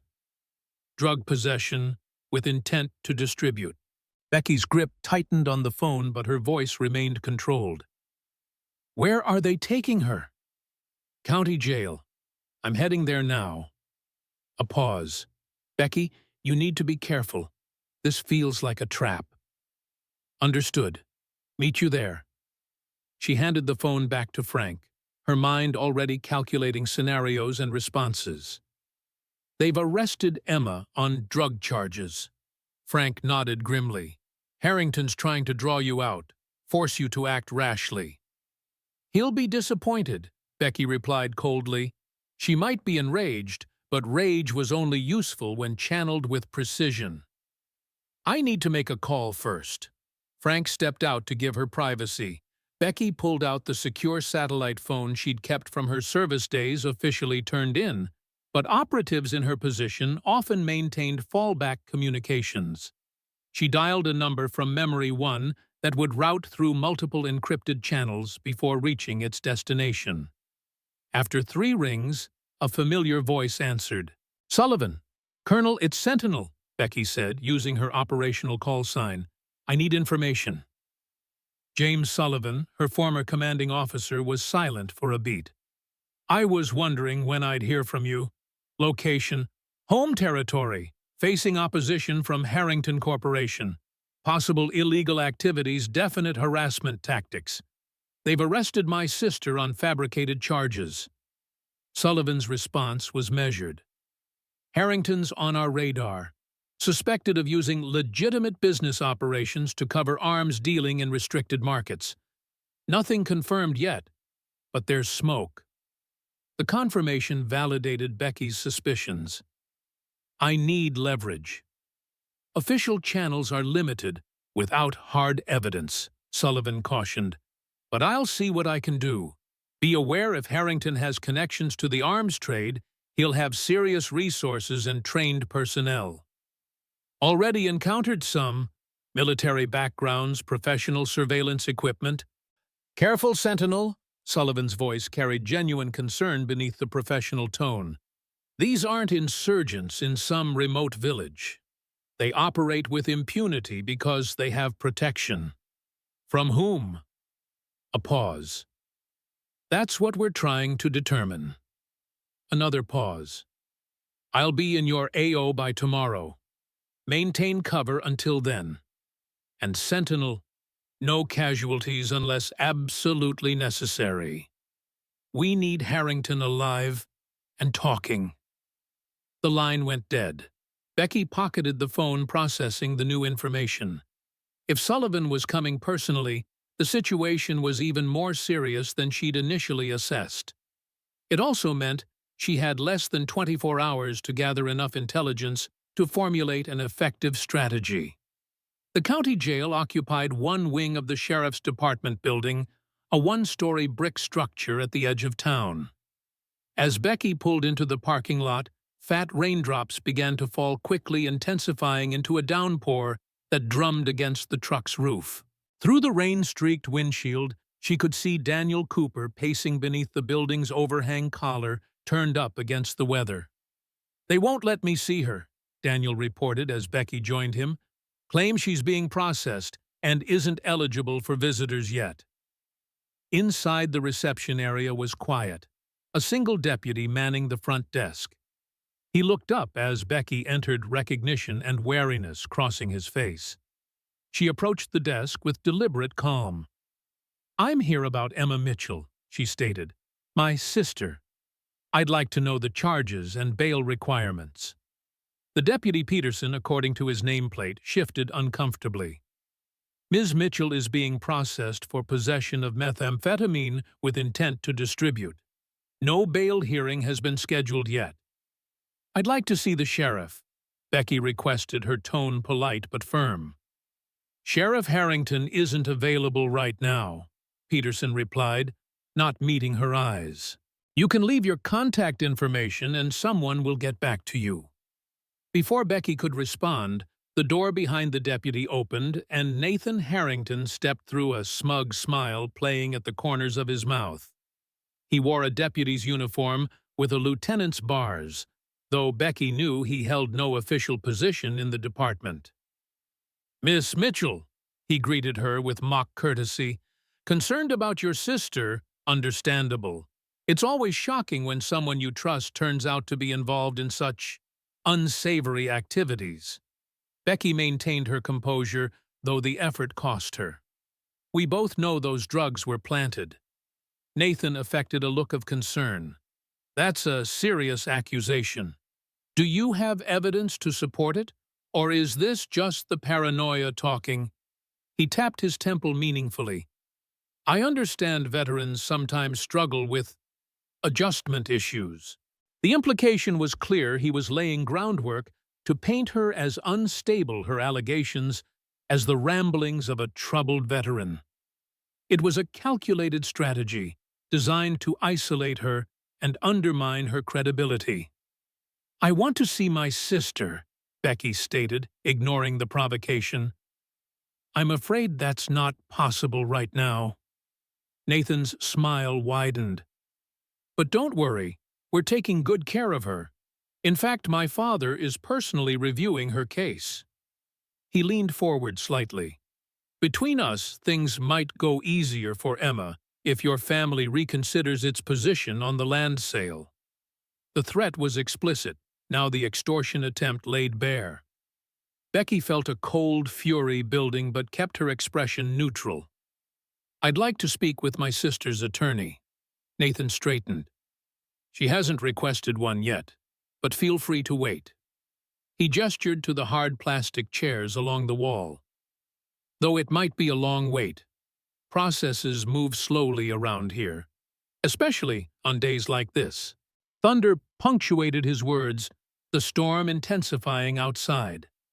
Becky recognized the tactics at play. They were isolating Emma, applying pressure, creating a sense of helplessness and inevitability. Classic interrogation techniques designed to break resistance. She needed to counter them, but also needed to avoid falling into the trap of escalation that Nathan was setting. "I'll wait," she said simply, taking a seat. Nathan's smile faltered slightly. He'd expected more resistance, perhaps hoped for it. With a dismissive shrug, he retreated through the door, leaving Deputy Peterson studiously avoiding eye contact. Daniel joined her after a moment.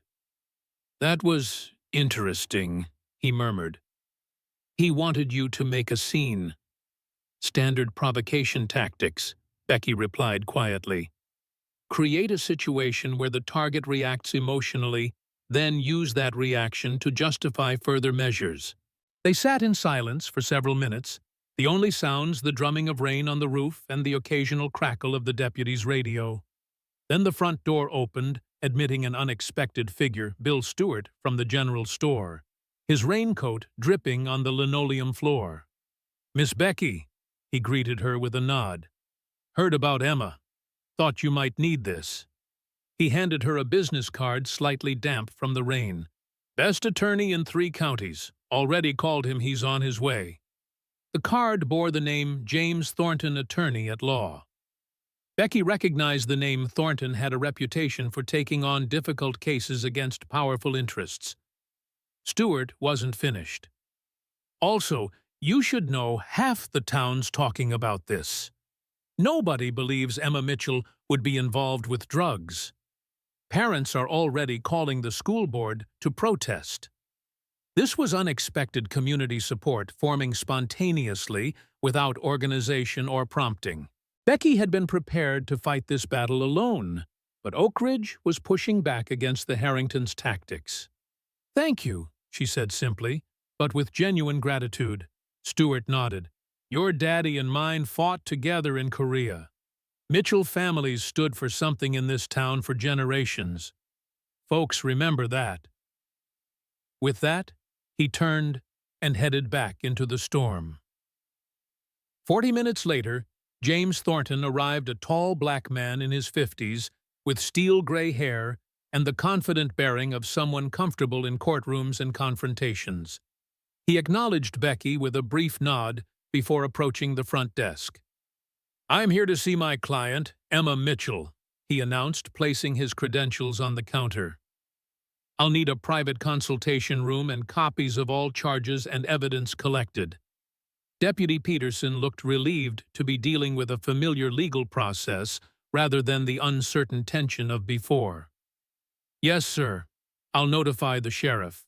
"And you'll process my request according to legal requirements," Thornton corrected firmly. "The sheriff's personal approval is not necessary for an attorney to see his client." While Peterson made the necessary calls, Thornton joined Becky and Daniel in the waiting area. "Mrs. Stewart filled me in," he explained quietly. "This isn't the first time I've dealt with the Harringtons' tactics. Won't be the last, I suspect." "Can you get her out?" Becky asked. "Eventually, yes. The charges won't stand up to scrutiny, but they'll drag the process out as long as legally possible." Thornton's expression was grim but determined. "In the meantime, I'll ensure she's protected while in custody." The attorney was as good as his word. Within an hour he had secured access to Emma and was methodically dismantling the procedural foundations of her arrest. Becky remained in this waiting area, maintaining the pressure of her presence, while Daniel worked his contacts by phone, gathering public support and media attention. By mid-afternoon, the storm had passed, leaving behind steaming pavement and the fresh-washed smell of summer rain. The waiting room had gradually filled with supporters, Emma's fellow teachers, parents of her students, neighbors who had known the Mitchell family for generations.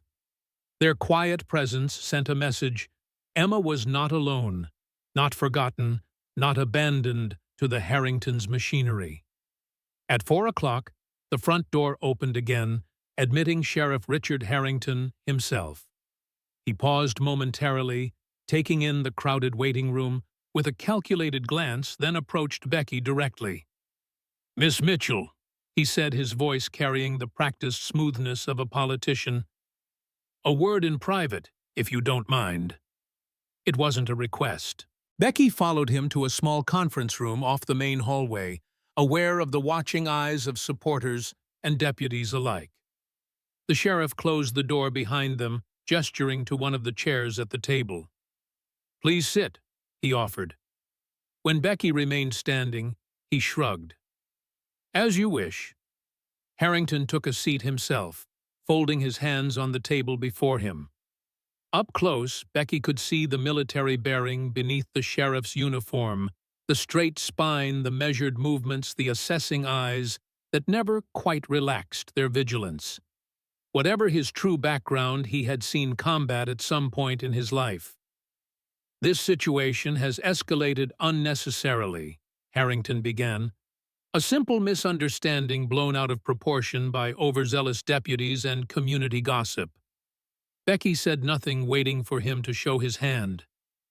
"Your sister is an exemplary teacher, the kind of educator any community would value." He smiled thinly.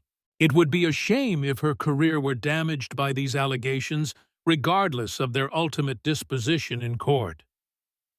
"What do you want?" Becky asked directly, cutting through the pretense. Harrington nodded, as if appreciating her directness. "The same thing I've wanted from the beginning. The Mitchell property. Your father is attached to the land for sentimental reasons, understandable, but ultimately impractical. And if we sell, then the charges against Emma disappear. The evidence mysteriously becomes contaminated, rendering prosecution impossible." He spread his hands. "She returns to her classroom reputation intact. Life in Oak Ridge continues as before." "Except my family loses its home and heritage," Becky noted. "For considerable compensation," Harrington countered, "4 times market value. Enough for your parents to retire comfortably anywhere they choose. Enough for Emma to pursue advanced degrees if she wishes." He leaned forward slightly. "And enough for you to, well, whatever someone with your particular skill set might want to do next." The implication was clear: he knew or suspected something about her military background. enough to recognize she wasn't just a regular Army veteran. "You've been investigating me," Becky observed, maintaining a neutral expression. "Due diligence," Harrington replied smoothly. "When an obstacle appears, I like to understand its nature before deciding how to address it." "And what have you learned?" A calculating smile. "Enough to know you're more than you appear, Miss Mitchell. Your service record contains interesting gaps, deployments that don't quite align with conventional unit movements, the kind of inconsistencies that suggest specialized assignments." He was fishing, Becky realized. He had fragments of information, but not the complete picture. Still, even fragments could be dangerous in the wrong hands. "My military service is irrelevant to this discussion," she stated. "Perhaps," Harrington conceded. "Or perhaps it explains why you present a more significant challenge than anticipated." He studied her face. "You've been in situations like this before, haven't you? High-stakes confrontations where lives hang in the balance.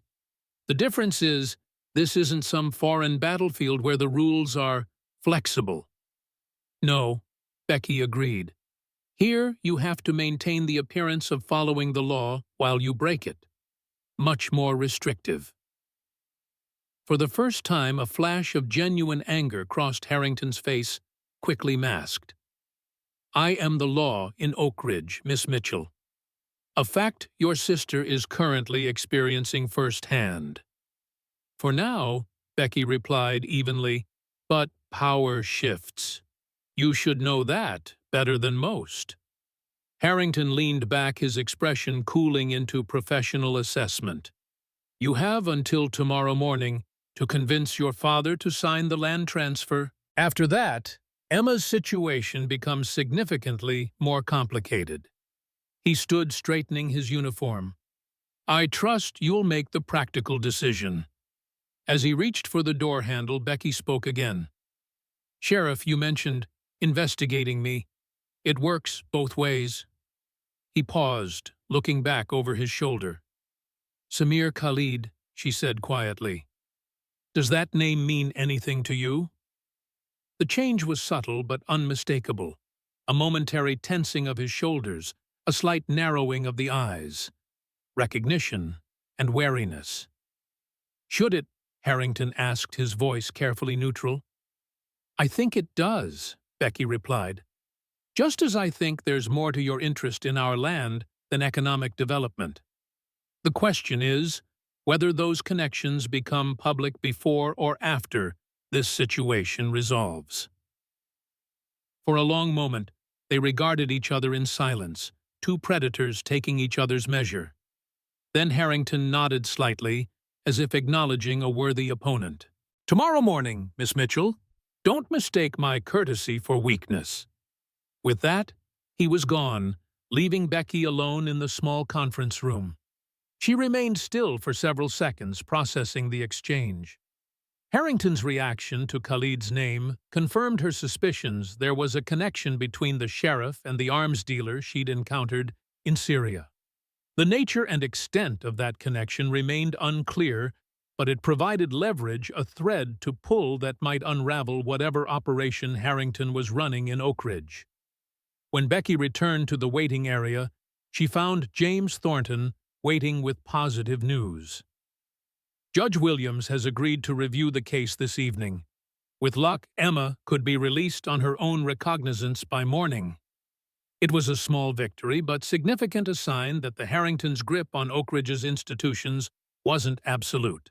Judge Williams had a reputation for independence, one of the few local officials who had maintained distance from Harrington's influence.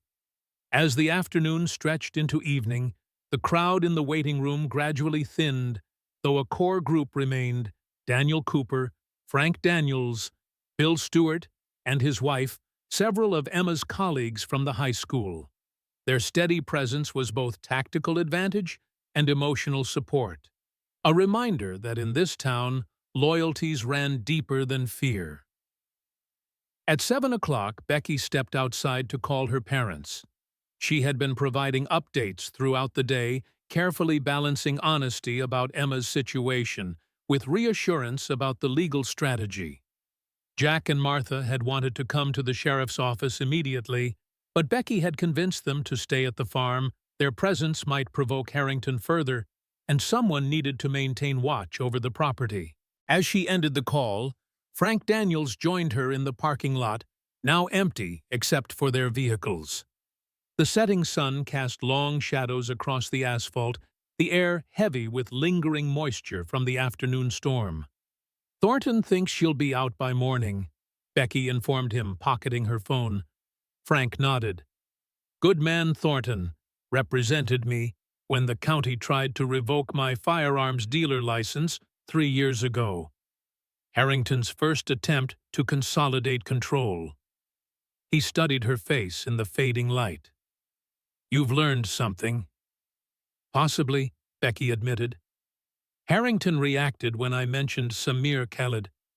There's a connection there beyond what Sullivan indicated." "The arms dealer from your Syria operation." Becky nodded. She'd shared limited details about her encounter with Khalid during her last home leave, enough for Frank to understand the significance without compromising operational security. If Harrington is involved in weapons trafficking, it would explain the industrial facility, the aggressive land acquisition, the security measures. "And the urgency," Frank added. "They've been pushing hard to complete this development on an accelerated timeline. Whatever they're planning, it's happening soon." Their conversation was interrupted by the sound of an approaching vehicle, a dark sedan with government plates moving slowly down the street. It pulled into the parking lot and stopped several spaces away. The driver's door opened, and a man emerged, tall African-American, with close-cropped gray hair and the unmistakable bearing of senior military command. Colonel James Sullivan had arrived a day early. He approached them with measured steps, dressed in civilian clothes, but projecting authority nonetheless. "Sentinel," he greeted Becky with a nod. "Mr. Daniels." "Colonel." Frank returned, extending his hand. The two men had met briefly during Becky's previous leave, enough for Sullivan to recognize Frank as a trusted ally in Becky's hometown operations. "You're early," Becky observed, her tone neutral but questioning. "Developments," Sullivan replied cryptically. "We need to talk. Secure location." Frank gestured to his truck. "My cabin. 15 miles outside town, no neighbors, defensible position." Sullivan nodded approval. "Lead the way. I'll follow." To Becky, he added, "Your sister, attorney's working on it. Possible release by morning." "Good. We'll need to move quickly once she's clear." The implication was clear. Whatever information Sullivan had brought, it had accelerated their timeline significantly. Becky sent a quick text to Daniel, explaining her departure and requesting updates on Emma's status, then joined Sullivan in his government sedan. They drove in silence until clearing the town limits, ensuring no tail had followed. Then Sullivan spoke, his voice carrying the weight of command and concern. "Khalid has been tracked to Nashville. Arrived 3 days ago on a private flight from Dubai, traveling under an alias. We lost him after he left the airport, but intelligence suggests he's headed this way." The news sent a chill through Becky. Samir Khalid was not just an arms dealer, but a facilitator for terrorist organizations across the Middle East. Their encounter in Syria had left him with a bullet wound and a destroyed operation, and a personal vendetta against the operative code-named Sentinel. "How did he identify me?" Becky asked the most critical question. Sullivan's expression was grim. "That's what concerns us. Your identity was compartmentalized. Only 5 people had access to the connection between Rebecca Mitchell and Sentinel. A leak, or a deliberate disclosure?" Sullivan's hands tightened on the steering wheel. "Either way, it means Harrington has higher-level connections than we initially assessed, possibly within the intelligence community itself." The implications were sobering. If Harrington had allies within the government, Whether in the military intelligence services or law enforcement, their options for official intervention narrowed considerably. "What about Khalid's intentions?" Becky asked, shifting to tactical assessment. "Unknown but presumed hostile. His organization lost millions when you disrupted his Syrian pipeline. More importantly, he lost credibility with his clients." Sullivan glanced at her briefly. "You know how these operators think. Reputation is currency. He needs to restore his by eliminating the threat that damaged it." They followed Frank's truck down increasingly remote country roads, eventually turning onto a gravel drive that wound through dense woodland. The cabin, when it came into view, was more substantial than Becky had expected.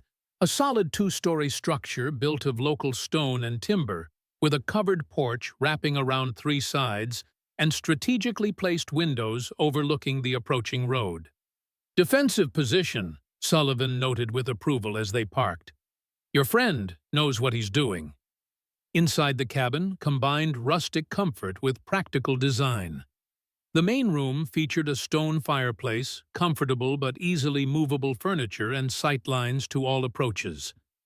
Gun cabinets lined one wall, their contents visible through glass doors, a collection that spoke to Frank's expertise and connections. "Military grade," Sullivan observed, examining the weapons. "Your FFL covers these. Special license," Frank confirmed. "Consulting work for film productions and military training simulations." He moved to the kitchen area, starting coffee. "Figure we could all use this. Been a long day." While the coffee brewed, Sullivan unpacked a secure laptop from his briefcase, setting it on the dining table. "I've brought everything we have on Harrington and his operation. It's not complete, but it should help us formulate a response strategy." The files painted a disturbing picture. Richard Harrington had indeed served in Panama and Desert Storm, but his claims of Delta Force attachment were fabricated. Instead, he had been part of a classified intelligence unit, operational details still redacted. After his discharge, he had leveraged military contacts to establish a private security company that operated primarily in conflict zones, providing services to both government contractors and private clients of questionable legitimacy. The transition from security to industrial development came in 1999. Sullivan explained, displaying corporate records. Shortly after, Harrington's company was implicated in weapons shipments to embargoed countries. Nothing was proven, but they lost several government contracts. That's when they rebranded and shifted focus to domestic operations. Using legitimate businesses to cover continued illegal activities, Becky surmised. Sullivan nodded. "Exactly.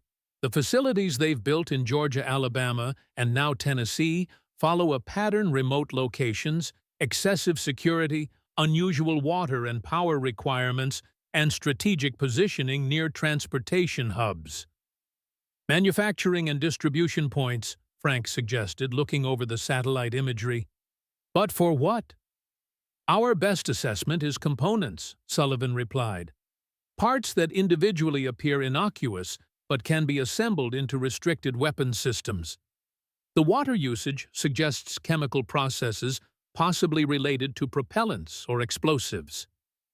Becky studied the facility blueprints, her tactical mind identifying vulnerabilities and choke points. "And they need our farm because it overlooks the entire operation. Perfect for security monitoring, communications, or even anti-air defenses, if necessary." "More importantly," Sullivan added, "your property contains the primary watershed for the region. Control that, and they control water access for the entire facility without regulatory oversight." The pieces were falling into place, a complex operation disguised as economic development, using a small town's desperation for jobs and growth as cover for something far more sinister. And now, with Khalid's arrival, the stakes had escalated from legal battles to potential violent confrontation. Dawn broke with a whisper of fog over the hills surrounding Oak Ridge Nature's own concealment for the day's covert operations. Becky had spent the night at Daniel Cooper's cabin, a strategic decision that kept her away from the monitored farmhouse while maintaining communication capabilities. She'd slept lightly, her body trained to remain alert even in rest, ready to respond to any change in the tactical situation. Her phone vibrated at 5:30 a.m. a message from James Thornton. Paperwork processed.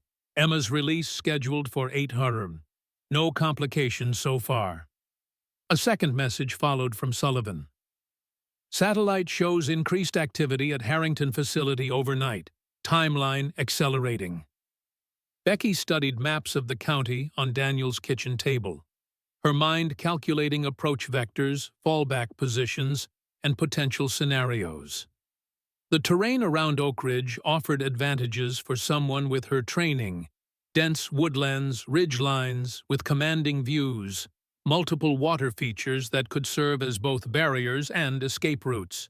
But it also posed challenges. Limited road access meant potential bottlenecks and ambush points, while the rural communication infrastructure created dead zones where coordination would be difficult. Daniel emerged from his bedroom, moving carefully to accommodate the bruised ribs he'd sustained in his confrontation with Nathan. Despite his injuries, his reporter's mind remained sharp. "Frank called while you were in the shower," he reported. He set up a surveillance rotation at the safe house site. Friends from his hunting club, all former military, positioning themselves as regular sportsmen scouting the area. Becky nodded approvingly. "Good cover. Harrington's people won't look twice at hunters during turkey season." He also said Jack's been cleaning his service weapon. Martha packed medical supplies. A tight smile crossed Becky's face. Her parents understood what was coming, were preparing in their own ways. Jack Mitchell might walk with a limp, but the ranger in him was awakening to the approaching battle. By 7:30, Becky was parked a block from the county jail, positioned to observe without being immediately visible. The morning routine of the sheriff's department unfolded before her deputies arriving for shift change, administrative staff with coffee cups, the normal rhythms of small-town law enforcement. Nothing to indicate the tension humming beneath the surface. At 7:45, her secure phone vibrated with a message from Sullivan. "Alert! Surveillance picked up Khalid associate, entering sheriff's office 10 minutes ago. Unclear if related to Emma's release." The timing was too perfect to be coincidence. Khalid's people were watching the Mitchell family, possibly planning to use Emma's release as an opportunity to establish surveillance or worse. Becky's tactical assessment shifted immediately. What had been a relatively straightforward extraction now required counter-surveillance measures and possibly evasive maneuvers. She texted Daniel, who was positioned at the coffee shop across from the jail, "Possible hostile in building. Red alert protocols." At precisely 8:00, Emma emerged from the side entrance of the sheriff's department, James Thornton beside her.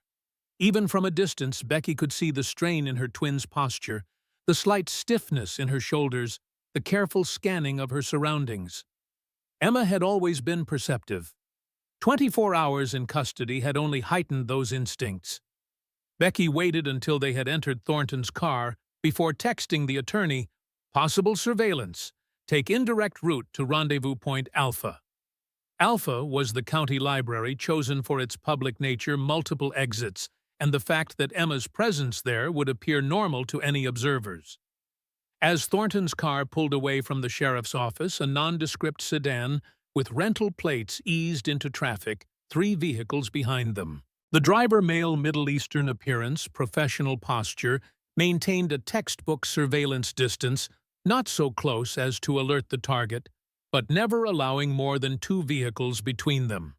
Becky started her engine, joining the morning traffic flow and positioning herself to intercept if necessary. Her phone vibrated with a message from Daniel. "Subject exited sheriff's office, heading west on Main toward courthouse." That timing confirmed her suspicions the man in the sheriff's office had been coordinating with the surveillance vehicle. Multiple operators working in conjunction suggested higher-level planning than she'd initially assessed. Khalid wasn't just sending scouts. This was a coordinated intelligence operation. At the corner of Oak and Main, Thornton executed the first evasive maneuver, a sudden right turn where his signal had indicated left. The surveillance vehicle hesitated momentarily before following, revealing its intent. Becky maintained her position in the parallel flow of traffic, able to observe without being connected to Thornton's vehicle.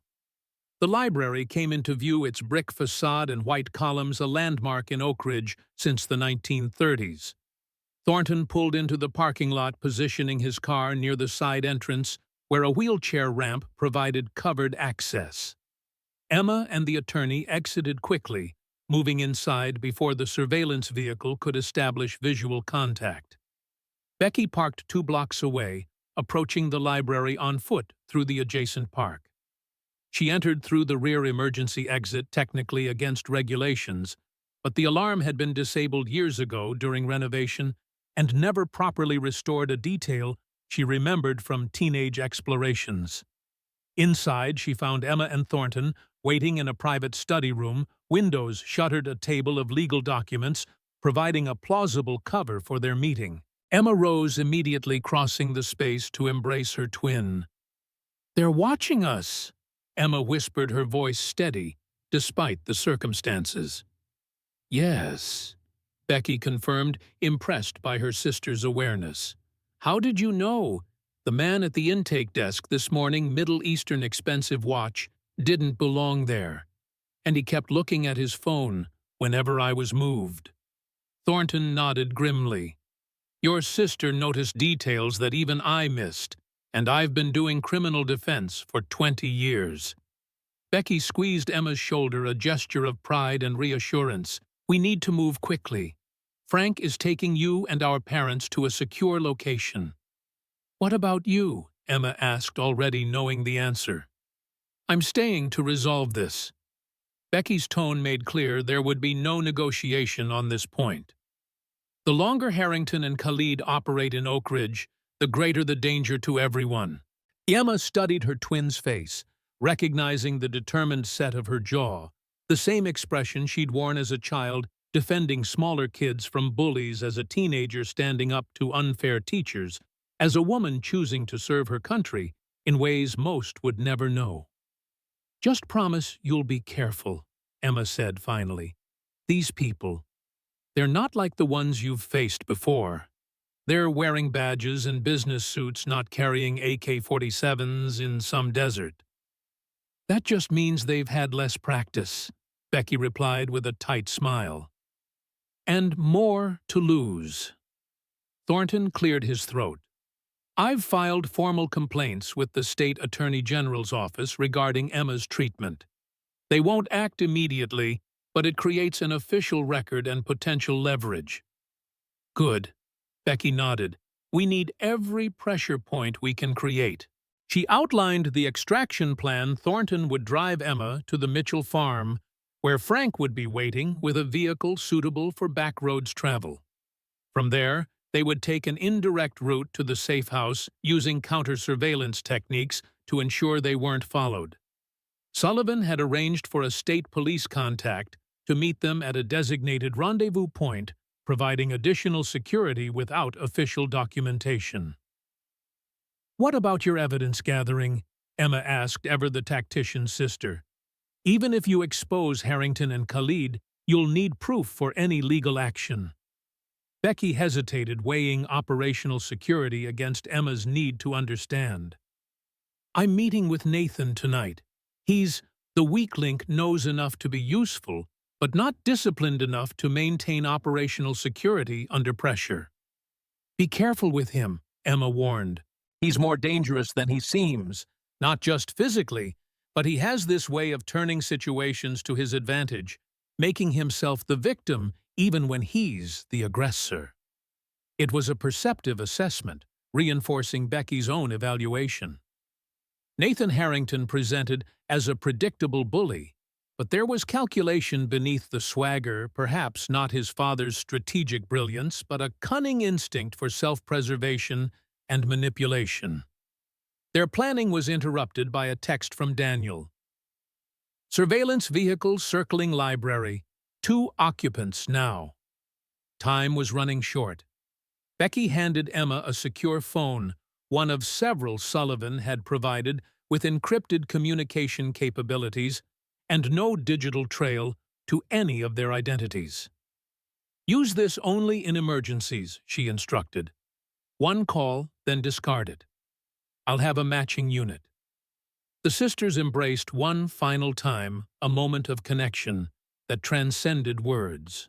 Then Becky was exiting through a service hallway that led to the basement archives and ultimately to an emergency exit that opened into an alleyway behind the library. From her concealed position, she observed the surveillance vehicle making another pass. A tan Chevrolet Impala, with 2 occupants, now both men with the alert posture and scanning eye movements of professional security operators. As the car rounded the corner, Becky moved in the opposite direction, using the morning pedestrian traffic for concealment. 2 blocks away, she retrieved her truck and drove to the rendezvous point with Sullivan, a state forest service station closed for renovation, its isolated location providing both privacy and multiple approach routes for surveillance detection. Sullivan was waiting inside the ranger's office, his government laptop connected to a satellite uplink that bypassed local communication networks. He looked up as Becky entered, his expression confirming what she already suspected. "Khalid's in Oak Ridge," he stated without preamble. "Arrived an hour ago by helicopter at a private airstrip 20 miles north. We have visual confirmation from satellite imagery." Becky absorbed this development mentally, revising timelines and threat assessments. Heading where? Unknown. The helicopter departed immediately after drop-off. He was met by a black SUV with no plates, likely Harrington's personal security detail. So they're definitely working together. Sullivan nodded. And accelerating whatever they have planned. Satellite shows increased activity at the Harrington facility, equipment being moved, shipping containers being prepared. We've also detected unusual communications traffic from the site, encrypted transmissions on frequencies typically used by military contractors. A power timeline. Based on shipping manifests we've intercepted, they're preparing for a major movement within the next 48 hours. Multiple trucks scheduled to depart for the port of Savannah, labeled as agricultural equipment bound for overseas markets. Becky studied the satellite imagery Sullivan displayed, noting the patterns of movement, security deployments, and potential vulnerabilities. The facility was well designed from a defensive perspective. Perimeter fencing limited access points overlapping fields of fire. But like all installations, it had weaknesses, particularly with the accelerated operations, creating unusual patterns and potential gaps in security protocols. "I need to get inside that facility," she concluded. "Documentation from the administrative offices would provide the evidence we need for federal warrants." Sullivan's expression tightened. "High-risk insertion. Their security is professional grade, and Khalid's people will have enhanced their protocols. Which is why tonight's operation with Nathan is critical. He can provide insights on security rotations, access points, and potentially the location of key documentation." Becky traced a finger along the facility's perimeter on the satellite image. "What about this water treatment area? Appears to have minimal coverage from the main security posts." "Possible entry point," Sullivan agreed. "But even with Nathan's intelligence, it's a dangerous operation. No more dangerous than what they have planned, if we don't stop them." Becky's voice carried the quiet confidence of an operator who had weighed the risks and determined the necessary course of action. "We need that evidence, Colonel. Everything else is just stalling." Sullivan studied her for a long moment, then nodded once, the decisive acknowledgement of a commander who recognized the necessity of the mission despite its risks. Authorized, he said simply, but extraction of intelligence only. No direct confrontation, unless absolutely necessary. As they continued planning, analyzing satellite imagery and facility blueprints obtained through Sullivan's government access, Becky's secure phone vibrated with a message from Frank. Package secure. Location Alpha established. State police contact in position. No sign of pursuit. Relief washed through her. Her family was safe, at least temporarily. It was one variable removed from the complex equation facing them. By mid-afternoon, they had developed a comprehensive strategy. Sullivan would continue working official channels, gathering documentation, and preparing for potential federal intervention. Daniel would maintain his journalist cover, watching for unusual activities in town, while maintaining public pressure through strategic information releases. Frank would secure the Mitchell family at the remote cabin with the assistance of his trusted network of veterans. And Becky would confront Nathan Harrington at the Crossroads bar that evening, the first move in what would become the final phase of their counter-operation against Harrington and Khalid. As she prepared to depart for Daniel's cabin, where she would rest and prepare for the evening operation, Sullivan offered one final caution. Remember, Sentinel, this isn't just about your family anymore. If Harrington and Khalid are collaborating on weapons components for foreign markets, we're dealing with a significant national security threat. The bigger picture matters. Becky met his gaze steadily. With respect, Colonel, it's always been about both. My family is part of that bigger picture. Just like every family, these weapons could ultimately harm. Sullivan's expression softened slightly. Just be careful. You're too valuable an asset to lose in a bar fight with some small-town tyrant's son. Don't worry, Becky replied with grim determination. I plan to be around long enough to finish what they started. As she drove toward Daniel's cabin, taking an indirect route through the rural backroads of Warren County, Becky reflected on the accelerating events. What had begun as a homecoming had transformed into an operation rivaling the complexity of her overseas missions. But unlike those assignments where objectives were clear and support structures established, this conflict had evolved organically with shifting parameters and personal stakes that challenged her professional detachment. One thing remained constant, however, her absolute commitment to protecting her family and community from the danger Harrington and Khalid represented. That clarity of purpose would guide her through the uncertain hours ahead as the shadow war for Oak Ridge approached its decisive phase. The silent sentinel moved through the gathering dusk, ready for whatever the night might bring. Dusk settled over Oak Ridge like a veil, the last rays of sunlight casting long shadows across the rolling hills. Becky sat in Daniel's Jeep parked on a ridge overlooking the Crossroads bar, a weathered roadhouse at the junction of two county highways, its neon beer signs flickering to life in the gathering darkness. The establishment's gravel parking lot was already half filled with pickup trucks, motorcycles, and the occasional luxury vehicle, including a black Range Rover she recognized as Nathan Harrington's. Sullivan's in position, Daniel reported, lowering his night vision binoculars. His face still showed bruising from Nathan's assault, but his eyes were clear and focused. Unmarked sedan at the south end of the lot. He's got communications up and running. Becky nodded, mentally reviewing the operation parameters.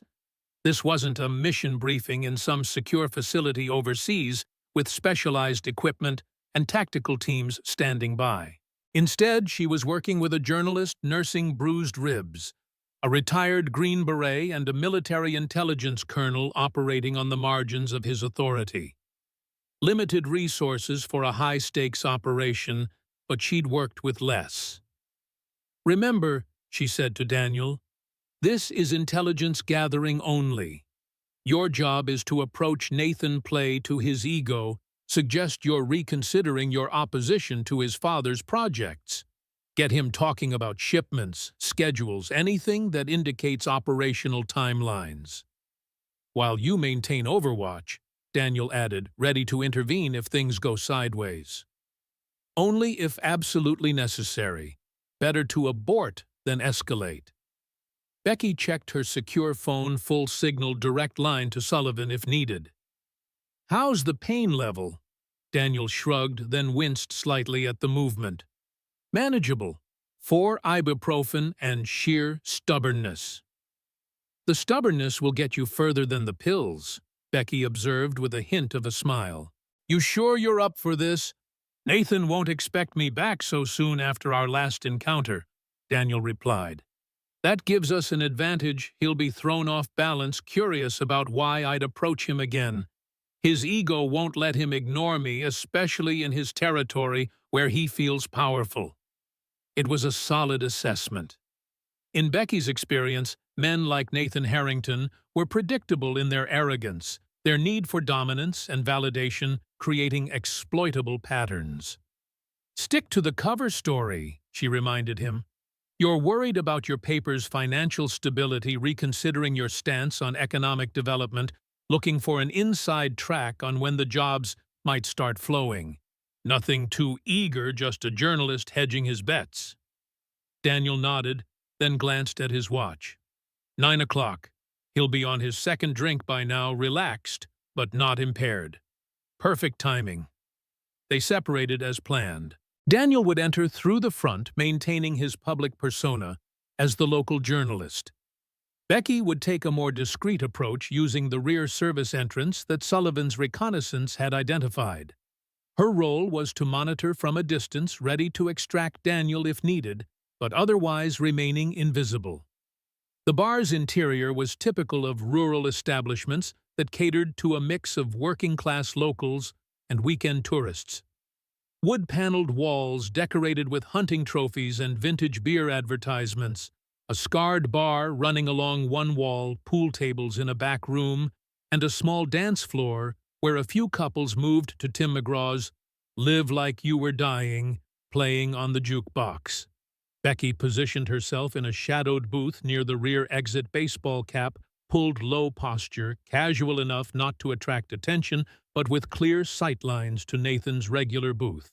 The sheriff's son held court there, surrounded by 3 men who radiated the unmistakable presence of private security. Alert eyes scanning the room, bodies positioned for quick response. The subtle bulges of concealed weapons beneath sport jackets. Daniel entered, pausing momentarily at the bar to order a drink, his body language deliberately hesitant, conveying the uncertainty of a man entering hostile territory. Several patrons noticed him, conversations quieting briefly as they recognized the journalist who had recently been on the receiving end of Nathan's fists. The bartender, a woman in her 50s, with bleached blonde hair and knowing eyes, gave Daniel a sympathetic look as she served his beer, leaning in to say something that made him smile tightly. Nathan spotted Daniel within moments, his expression shifting from surprise to a predatory satisfaction. He murmured something to his companions, 2 of whom exchanged knowing glances. The third, a hard-faced man with the watchful stillness of serious professional security, surveyed the room with increased intensity, clearly assessing for potential threats. That one was different. Becky noted not local muscle, but someone with real training. Possibly one of Khalid's people integrated into Nathan's security detail as both protection and surveillance. She would need to watch him carefully. Daniel approached Nathan's table with deliberate casualness, stopping at a respectful distance. Though Becky couldn't hear their exchange over the music and general bar noise, she could read the body language clearly, Nathan's initial wariness giving way to smug superiority as Daniel gestured apologetically, playing his role of a journalist reconsidering his position. The negotiation was brief but effective. Nathan, ever eager to demonstrate his dominance and magnanimity, invited Daniel to join their table, dismissing one of the security men to make room. The professional remained close, however, standing at the bar with a clear view of the proceedings. For the next 30 minutes, Becky watched the interaction unfold exactly as planned. Daniel played his part perfectly respectful, without being servile interested, without appearing too eager, the consummate journalist seeking information. Nathan predictably responded to the flattery, his posture gradually relaxing, gestures becoming more expansive as he held forth on his vision for Oak Ridge's future. Through her earpiece, connected to the directional microphone Sullivan was operating from his vehicle, Becky caught fragments of their conversation. Significant employment opportunities within 6 months. First shipments scheduled for next week.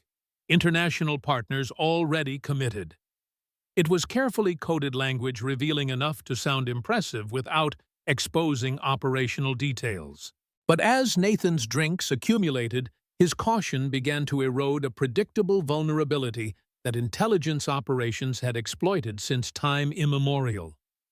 "The agricultural equipment cover is genius," Nathan was saying, leaning in closer to Daniel. "Components that look completely innocuous individually, but when assembled—" He made a gesture with his hands, suggesting something expanding or exploding. Daniel nodded appreciatively. "Savannah's the export point. Initial shipment, yes. But once the operation's fully established, we'll have direct charter flights from the private airstrip. Much more discreet." The professional security man had noticed Nathan's increasing indiscretion, moving closer to the table with a warning expression. Nathan waved him off impatiently, eager to continue impressing the suddenly receptive journalist. It was proceeding better than expected. Daniel was extracting valuable intelligence without raising suspicions, confirming the operational timeline and logistics they'd already pieced together. With a few more minutes, they might gain insights on security protocols or documentation locations that would aid Becky's planned infiltration of the facility. Then the door opened, admitting a new group of patrons, 3 men whose demeanor immediately set off Becky's internal alarms. Middle Eastern appearance, expensive but understated clothing, the hyper-awareness of trained operatives scanning a new environment. Khalid's men, unmistakably. The professional security man noticed them immediately, straightening from his casual posture at the bar. A brief nod of recognition confirmed Becky's suspicion these weren't just random associates, but coordinated elements of the same security operation. Sullivan's voice came through her earpiece, tense but controlled. "New vehicle in the lot, black Suburban with diplomatic plates. At least 2 more hostiles remaining inside." The situation had just escalated from intelligence gathering to potential confrontation. Daniel, focused on Nathan, hadn't noticed the newcomers yet, but it was only a matter of time before he was identified. Becky had seconds to make a decision. Extract Daniel immediately, potentially compromising the intelligence operation, but ensuring his safety, or wait and risk a direct confrontation with Khalid's forces in a crowded civilian environment. Before she could act, Nathan's phone buzzed. He glanced at it, his expression shifting from annoyance to alarm. Whatever message he'd received had sobered him instantly. His eyes darted to Daniel, narrowing with sudden suspicion. "You son of a bitch!" Nathan snarled, loud enough to carry across the now quieting bar. "You're working with them, aren't you?" Daniel maintained his cover admirably, expression conveying confusion. "Working with who? What are you talking about?" But Nathan was already standing, gesturing sharply to his security detail. "Federal agents at the facility, right now. And suddenly, you're here asking questions about shipments and schedules." His face flushed with rage and fear. "This wasn't a coincidence." The professional security man was moving toward Daniel, hand reaching inside his jacket. Simultaneously, Khalid's men were spreading out, positioning themselves to control potential exits. Becky was already moving, abandoning stealth for speed. Sullivan's voice in her ear confirmed the worst. "Sheriff's Department mobilizing. All units responding to Harrington facility. You need to extract now." The situation had collapsed. Whatever federal presence Sullivan had detected at the facility had triggered Harrington's security protocols, and Daniel was now in immediate danger. She reached the table just as the security professional drew his weapon, a compact Glock, that never fully cleared his jacket before Becky's hand clamped around his wrist, applying precise pressure to the radial nerve. The gun clattered to the floor as the man's hand spasmed involuntarily. Nathan's eyes widened in shock as he recognized her. "You—" Becky didn't wait for him to finish. With one fluid motion, she pulled Daniel from his seat, interposing herself between him and the immediate threats. "We're leaving," she stated, her voice pitched to carry authority without escalating the situation further. "Nobody's going anywhere," Nathan countered, though his voice lacked conviction. He was out of his depth now, corporate bully, suddenly confronted with professional violence beyond his experience. The bar had gone silent, patrons instinctively backing away from the palpable tension. Khalid's men were still moving, trying to position themselves to block the exits. "Last chance," Becky warned, addressing both Nathan and the security personnel. "We walk out. This remains a private disagreement. Escalate, and it becomes something much worse." The professional security man had recovered, weighing his options. He recognized what Nathan didn't, that the woman before him was no ordinary civilian, but someone with specialized training. His hesitation created the opening Becky needed. "Fire alarm," she murmured to Daniel, who immediately understood, reaching back to pull the emergency alarm mounted on the wall behind them. The piercing wail shattered the standoff, triggering automatic sprinklers and immediate confusion. Patrons rushed for the exits, creating the perfect cover for Becky to maneuver Daniel toward the kitchen and the service door beyond. Nathan's enraged shout was lost in the chaos as they pushed through the swinging door into the kitchen, startling the staff, who were already responding to the alarm. Becky led Daniel through the cramped space past industrial refrigerators and prep tables toward the rear exit. Outside, the night air was cool compared to the bar's stuffy interior. Becky guided Daniel in a crouching run toward the tree line 50 yards away where darkness would provide cover. "Sullivan," she spoke into her comm unit. "Situation compromised. Extracting to secondary rendezvous. Hostiles in pursuit." "Acknowledged," came the terse reply. "Vehicle approaching your position from the south. 2 occupants." They reached the tree line just as headlights swept the area behind them. Becky pulled Daniel deeper into the woods, following a mental map of the terrain toward a small creek that would provide both concealment and a natural path away from the immediate danger. Behind them, voices called out in the darkness Nathan's security team and Khalid's men organizing a search. The bar's patrons were still evacuating to the parking lot, providing some confusion that would slow their pursuers, but not for long. "What happened?" Daniel gasped as they moved through the underbrush, his injured ribs clearly causing him pain. "Federal presence at the facility triggered their security protocols," Becky explained briefly. "Something spooked them, probably routine surveillance that got noticed, but they're assuming coordinated action." They reached the creek, its shallow water gurgling over smooth stones. Becky led them into the water, moving downstream to eliminate tracks and scent trails that dogs might follow. "Nathan confirmed the weapons shipment," Daniel reported between controlled breaths. "Components disguised as agricultural equipment scheduled for transport within 48 hours. Multiple destinations, including direct charter flights to avoid customs inspection." Despite the compromised operation, he'd succeeded in the primary mission objective, confirming the operational timeline and logistics of the weapons transfer. After a quarter-mile in the creek, Becky guided them back onto land, heading southwest toward the secondary rendezvous point, an abandoned fire tower that provided both visibility and defensible position. Sullivan's voice came through her comm unit again. "Sheriff's Department has issued an APB for both of you.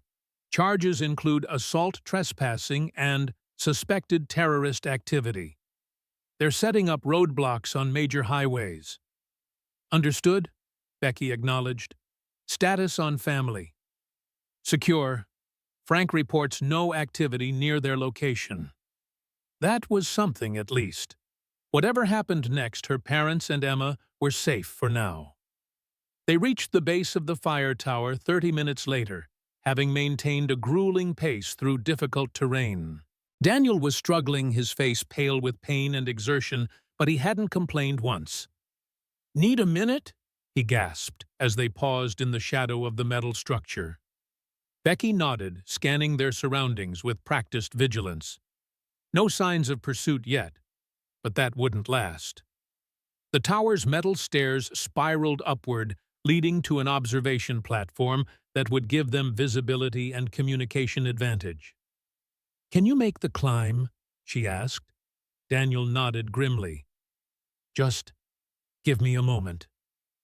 While he recovered his breath, Becky assessed their situation. The operation had shifted from intelligence gathering to evasion and survival. Harrington and Khalid now knew they were being investigated, which would accelerate their timeline further.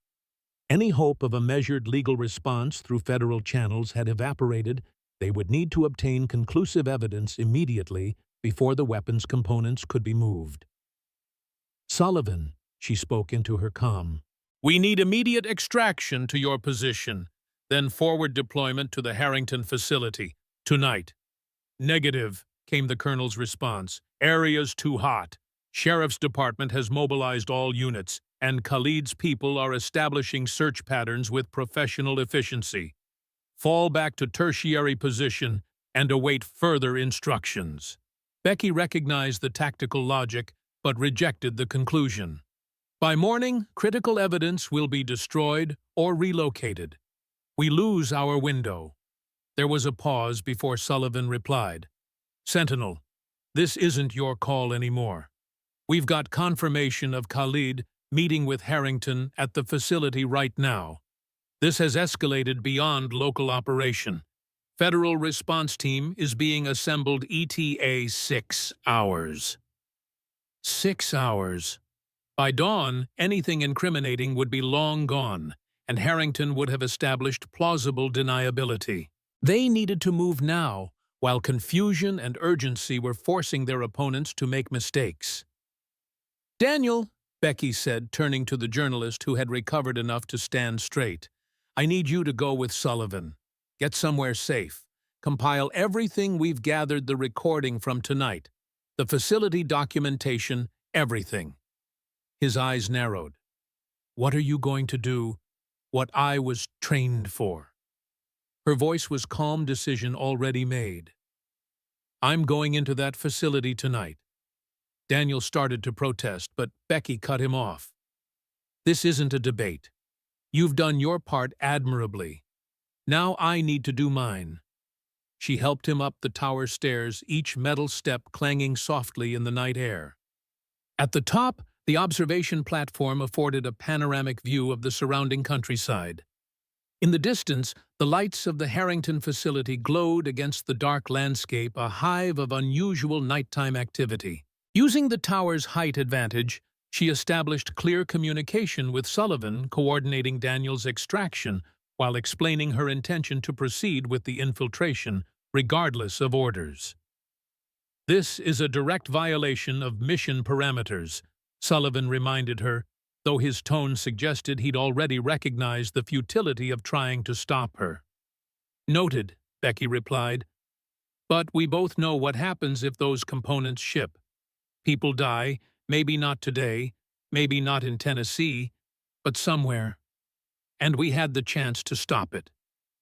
Sullivan's silence acknowledged the truth of her assessment. Finally, he sighed.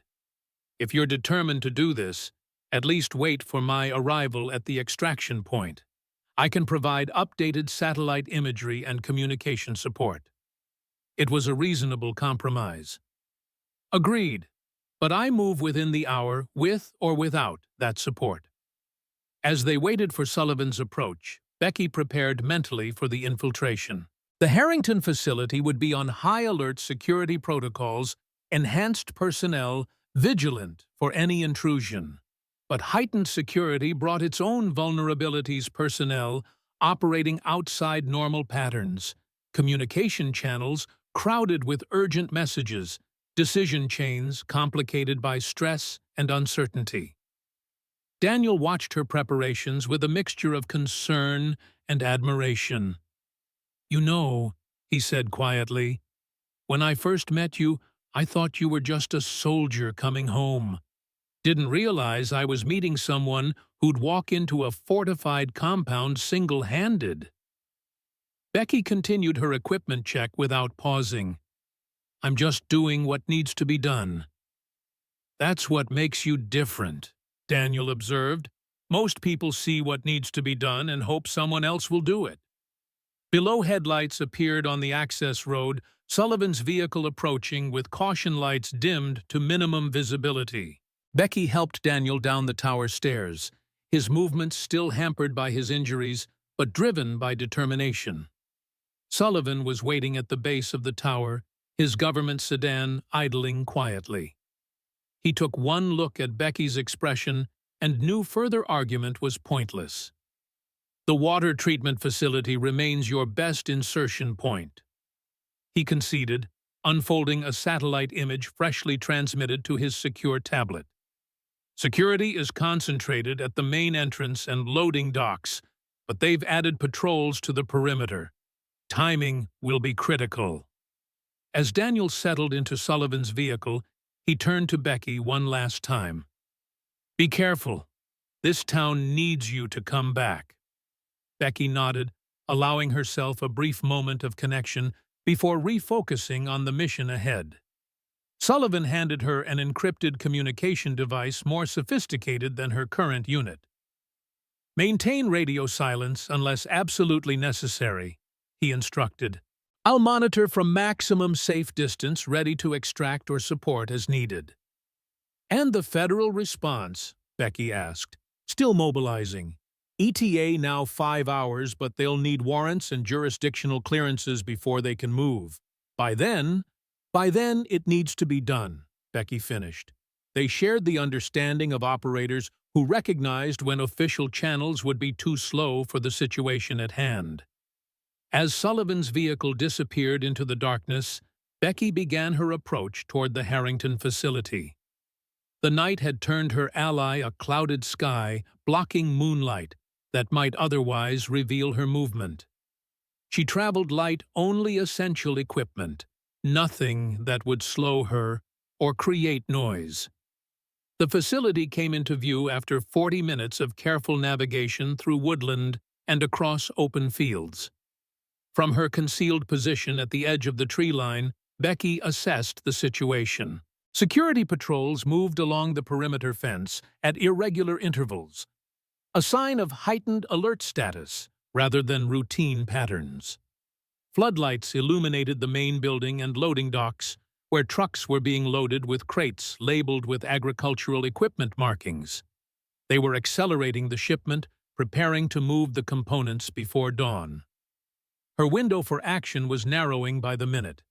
The water treatment area remained her best approach, minimally lit, separated from the main activity, and offering roof access to the ventilation system. But reaching it required crossing 30 yards of exposed ground between the tree line and the facility's perimeter fence. Becky studied the patrol patterns, identifying a 7-minute gap in coverage of the southeastern corner, not ideal but workable.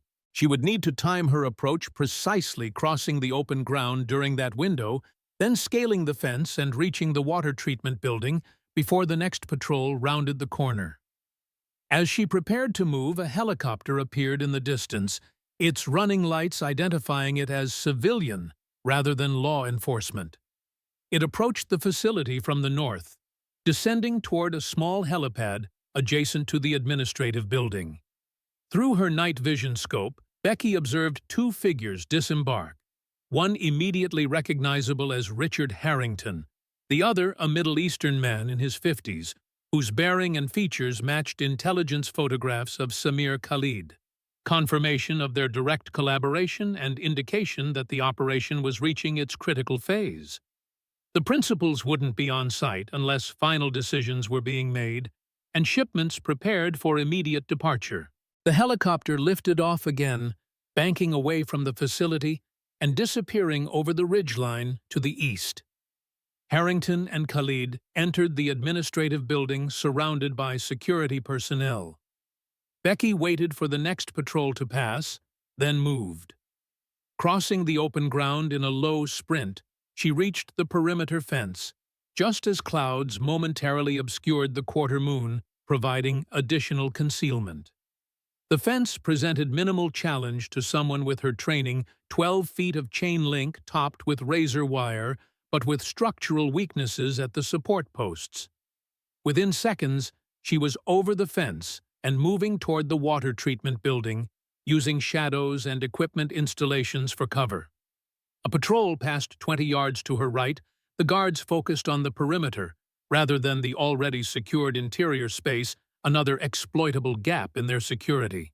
The water treatment building's exterior wall offered limited handholds, but Becky's specialized training included climbing techniques for just such scenarios. She ascended quickly, reaching the roof access point, a ventilation housing large enough to permit human entry once the protective grating was removed. Inside the facility's ventilation system formed a maze of metal passages large enough for maintenance access. Becky navigated by memory of the building plans Sullivan had provided, moving silently toward the administrative section where documentation of the weapons operation would most likely be stored. The ventilation shaft provided glimpses of the operation below through periodic grates and openings. Workers packaging components with efficiency, security personnel monitoring proceedings, supervisors consulting electronic tablets with shipping information. In the main manufacturing area, Becky observed rows of equipment parts being prepared for shipment, individually innocuous items that appeared to be components for agricultural machinery, but which her trained eye recognized as parts for weapons systems. Guidance mechanisms disguised as irrigation controllers. Propellant mixers labeled as fertilizer processing equipment. Triggering devices concealed within innocent-looking electronic modules. The administrative offices occupied the second floor, overlooking the main production floor.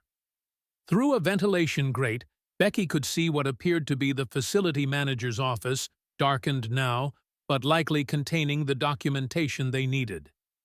The grate was too small for entry, but the adjacent conference room offered a larger access point and shared a wall with the target office. Becky worked the grate free, using a multi-tool, then lowered herself silently into the conference room. After confirming the room was empty and had no active surveillance cameras, she moved to the connecting door between the conference room and the manager's office. The lock was standard commercial grade, presenting minimal challenge to her infiltration training. Within seconds, she was inside the office, careful to leave no trace of her entry.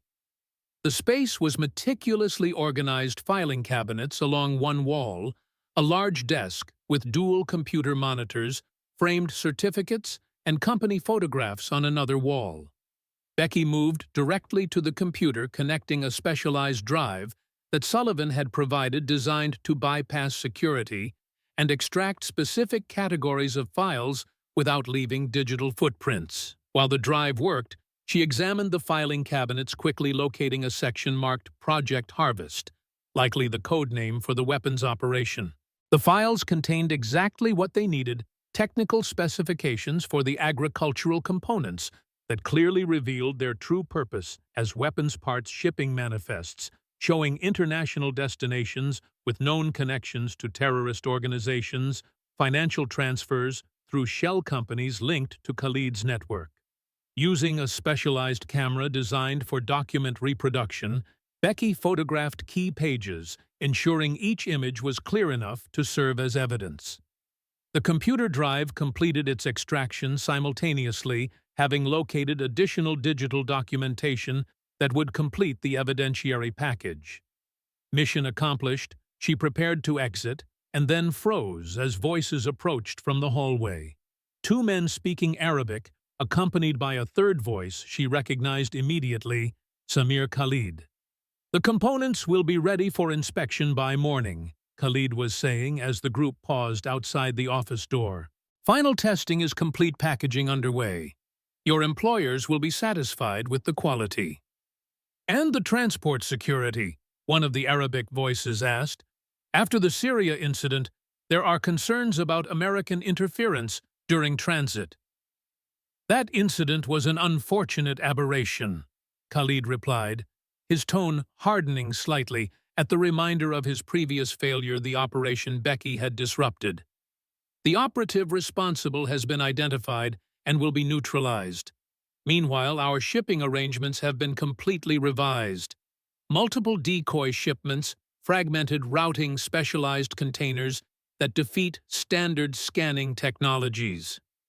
Becky remained motionless in the shadows behind the desk, controlling her breathing, becoming part of the darkness. The office door began to open, then stopped as a radio crackled with an urgent message. "Sir," came a security operative's voice over the radio. "We have a situation at the perimeter. Possible intrusion, southeastern sector." The door closed again as Khalid and his companions moved away, responding to the security alert. They had detected something, but not her presence inside the building. Perhaps another patrol had spotted signs of her fence crossing, or Sullivan had created a deliberate diversion to draw attention away from the administrative building. Whatever the cause, it created opportunity. Becky moved quickly, returning to the ventilation system with her gathered evidence secure. The return journey through the facility would be more dangerous now, with security on high alert and actively searching for intruders. As she navigated the ventilation shafts toward her exit point, she contacted Sullivan on the encrypted channel, keeping her voice to the barest whisper. "Package secured. Facility on alert. Beginning extraction." "Acknowledged," came Sullivan's equally quiet response. "Diversion in place at southeast perimeter. Security forces redirecting to that location. Proceed with primary extraction route." The diversion explained the alert. Sullivan had created a false intrusion point to draw security away from her actual position. It was a calculated risk, potentially accelerating the shipment timeline, but necessary to ensure her escape with the critical evidence.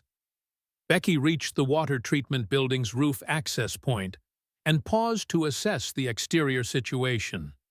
Security patrols had indeed concentrated toward the southeastern perimeter, leaving her planned extraction route temporarily clear.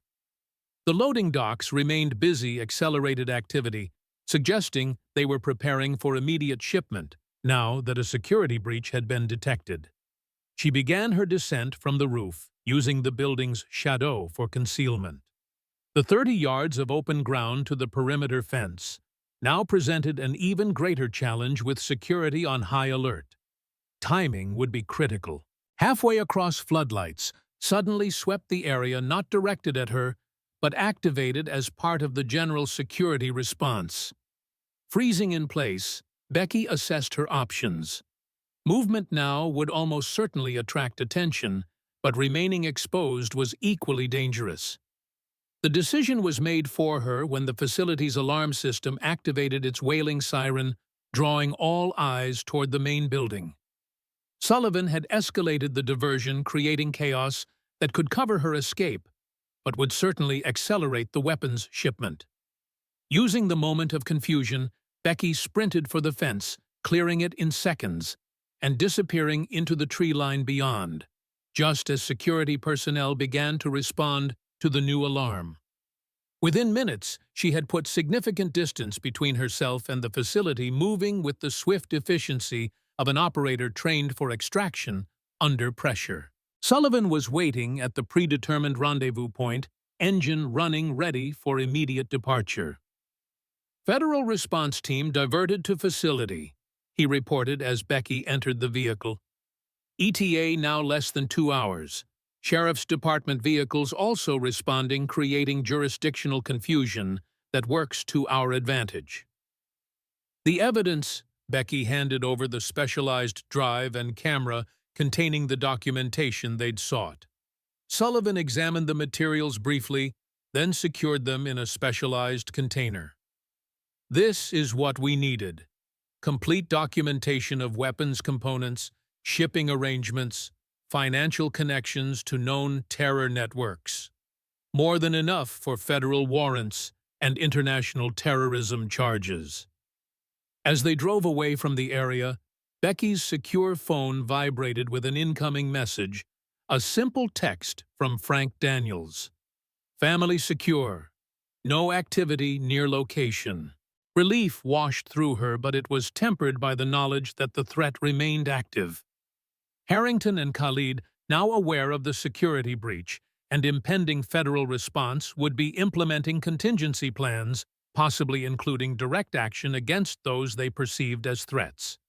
We should head directly to the safe house, Becky decided. My family remains at risk until Harrington and Khalid are in custody. Sullivan nodded agreement, adjusting their route accordingly. Federal tactical teams have been briefed on the Mitchell family location. Additional security assets are being deployed to maintain perimeter surveillance until the primary threats are neutralized. They drove in tactical silence through the back roads of Warren County, maintaining awareness of potential pursuit or interception. The night had become a complex battle space of moving assets, conflicting jurisdictions, and accelerated timelines. But for the first time since her return to Oak Ridge, Becky felt the operational momentum shifting in their favor. They had the evidence needed to bring down Harrington's operation and sever his connection to Khalid's international weapons network. Federal authorities were mobilizing with appropriate resources and jurisdiction. The shadow war for Oak Ridge was approaching its endgame, with Rebecca Mitchell Delta Force operative code name Sentinel having successfully completed the most critical phase of the mission, securing actionable intelligence that could prevent weapons from reaching those who would use them against innocent civilians. As the vehicle sped through the Tennessee darkness toward her family's secure location, Becky allowed herself a moment of cautious optimism. The threat wasn't neutralized yet, but the path to resolution was now clear. Harrington and Khalid would face justice, her family would be safe, and Oak Ridge could begin healing from the corruption that had infected it. The battle wasn't over, but victory was finally within reach. The first light of dawn streaked across the Tennessee sky as Becky watched from the ridge overlooking the Harrington facility. Beside her, Sullivan monitored communications on a secure radio. Below them, black SUVs and tactical vehicles surrounded the compound, federal agents in body armor moving with practiced precision. Alpha Team has secured the loading docks, Sullivan reported. Bravo Team breaching the main entrance. Minimal resistance so far. Through her binoculars, Becky observed the operation unfolding with the methodical efficiency of professionals. The evidence she'd secured hours earlier had triggered an immediate federal response, cutting through bureaucratic delays that would have given Harrington time to erase all traces of his operation. Sullivan's phone vibrated. "They've got Khalid," he announced after a brief conversation. "Hidden in a panic room in the administrative building. Harrington wasn't with him, tried to flee separately. The shipments, all secured. They've already identified components for surface-to-air missiles, IED triggers, guidance packages. Nothing's leaving that facility." Relief washed through Becky, but one loose end remained. "We need to join my family. Until Harrington is in custody, they're still at risk." The drive to Frank's cabin took them through winding forest roads as morning fully broke over the hills. Frank met them at the final approach, rifle ready, until he recognized their vehicle. "Welcome to Fort Mitchell," he greeted them. "Your family's waiting." Inside the cabin, Emma rushed to embrace her twin. Martha was preparing breakfast at the small kitchenette, while Jack sat cleaning his service pistol, the former ranger ready to defend his family if necessary. "It's over," Becky told them, sharing the news of the federal operation. Khalid's in custody. The weapons were seized before they could ship. And Harrington? Jack asked, his weathered face showing no surprise when Becky confirmed he remained at large. He'll head here, her father predicted with a veteran's certainty. Men like that, when cornered, always look for leverage. Before noon, Sullivan received word confirming Jack's instinct. Federal agents had tracked Harrington to a private airstrip where he'd attempted to board a charter flight only to find it grounded by a no-fly order. He'd evaded capture, stealing a vehicle and heading in the direction of Warren County. He's coming for the farm, Becky realized. By mid-afternoon, surveillance confirmed her theory.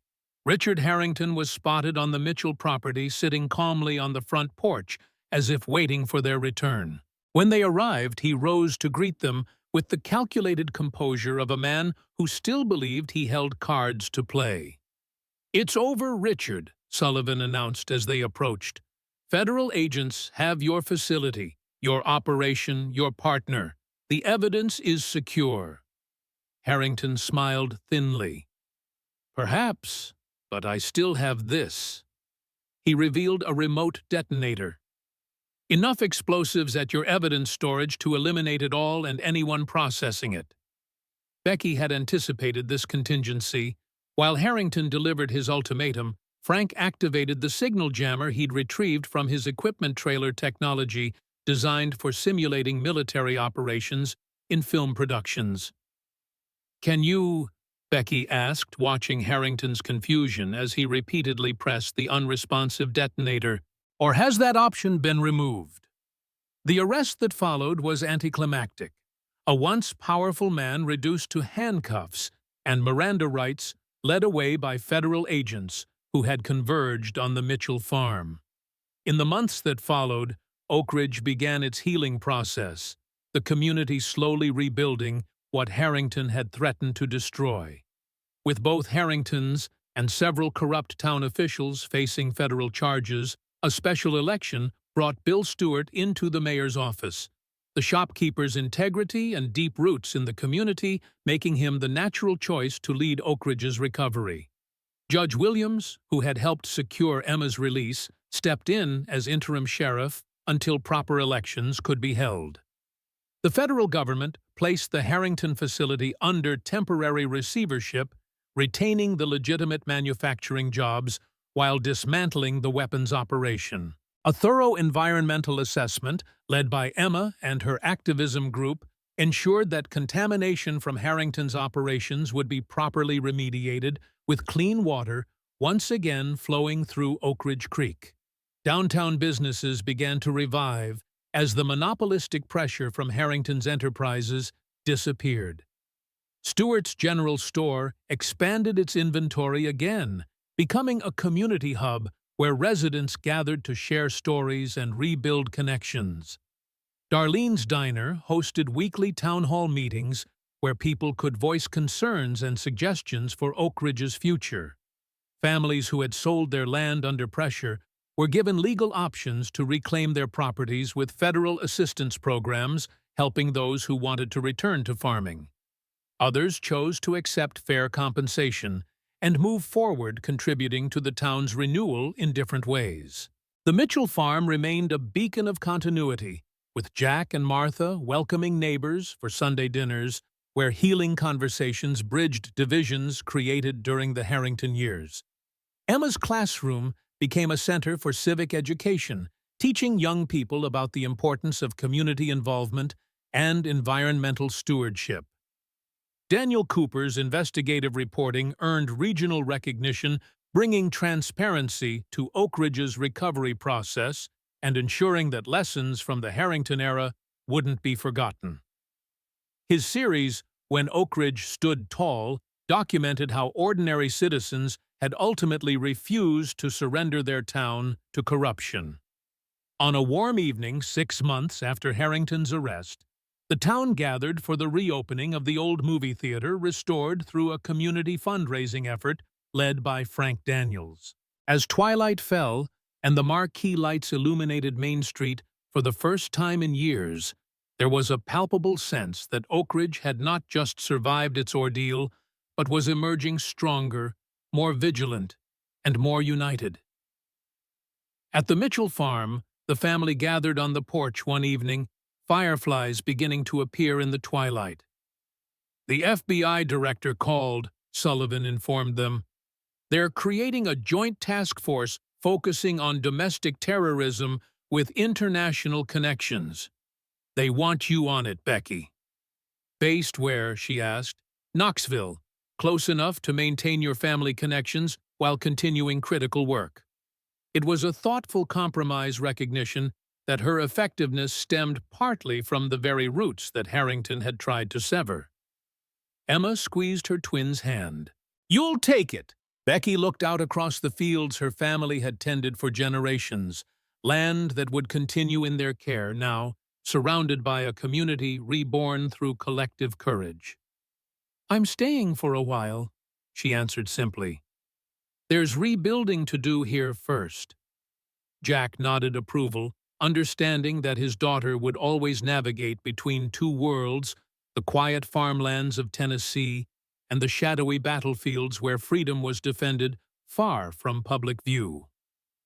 For Rebecca Mitchell Farmer's daughter, Delta Force operative Silent Sentinel, the mission continued, but its purpose had been reaffirmed in the soil and soul of the place she called home.